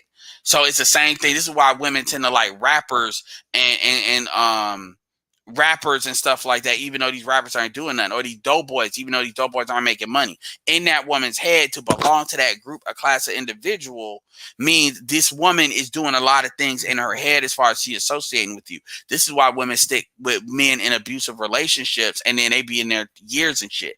Or you could talk about like Kevin Samuels, the high value man character, or shit. Let's cut the bullshit and get real niggified with it. The pro black nigga.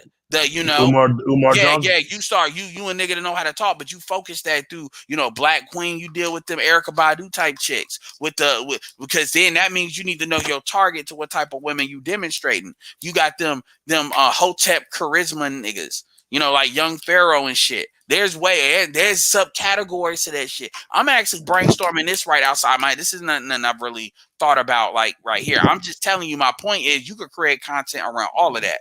I would just need to get a nigga that is able to fulfill that. Like a young, now you got people that's getting in trouble like Young Pharaoh, Brother Polite with these accusations, but the reality is you got these motherfuckers. How many niggas think about it. If Brother Polite wasn't Brother Polite, you really think he'd be some random nigga to be able to get these females to be controlled like that? Or you could talk, or here's another thing: the black fuck boy, nigga like Future. These women like that shit. Like, let's stop, or like like NBA or like the NBA young boys archetype. You look at these archetypes, and the question is, are you able to get dudes to actually like they gotta really be that guy? They can't come pretend, because women will sniff that out. So you gotta know how these guys think, what they about, to the point where if you bring these motherfuckers to your house, you gotta live the part, and you gotta know how to jump into the part. That's fucked up, but that shit, I've seen that work. I've seen dudes in high school do that. I've seen it. I've seen done it myself. Yeah, I've seen dudes, but it's not who they are. So it's like, I'm not doing it. Fuck this shit. Because I'm fuck white bitches anyway. I'm not about to do it just for no black bitch.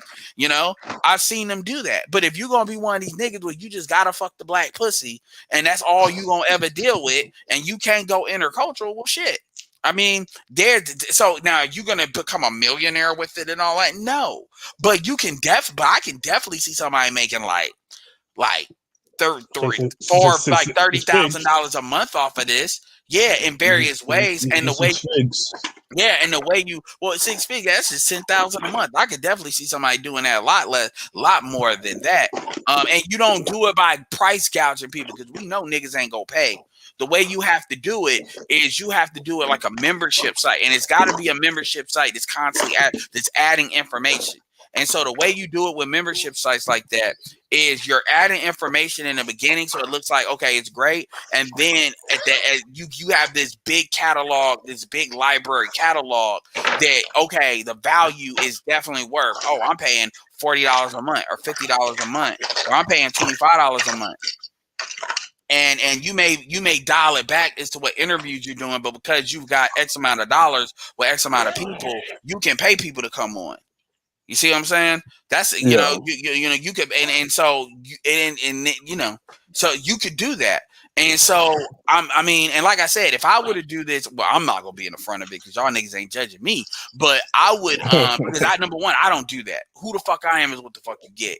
But I would put together like a group of people. See, a problem with that is the more niggas you deal with, the more money they want.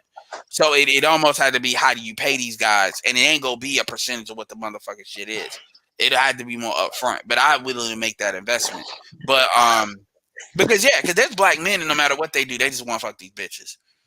They want to pump and dump, and it's a whole big market. Now, granted, why would you do that when pussy's gonna be the price of coffee? I don't know.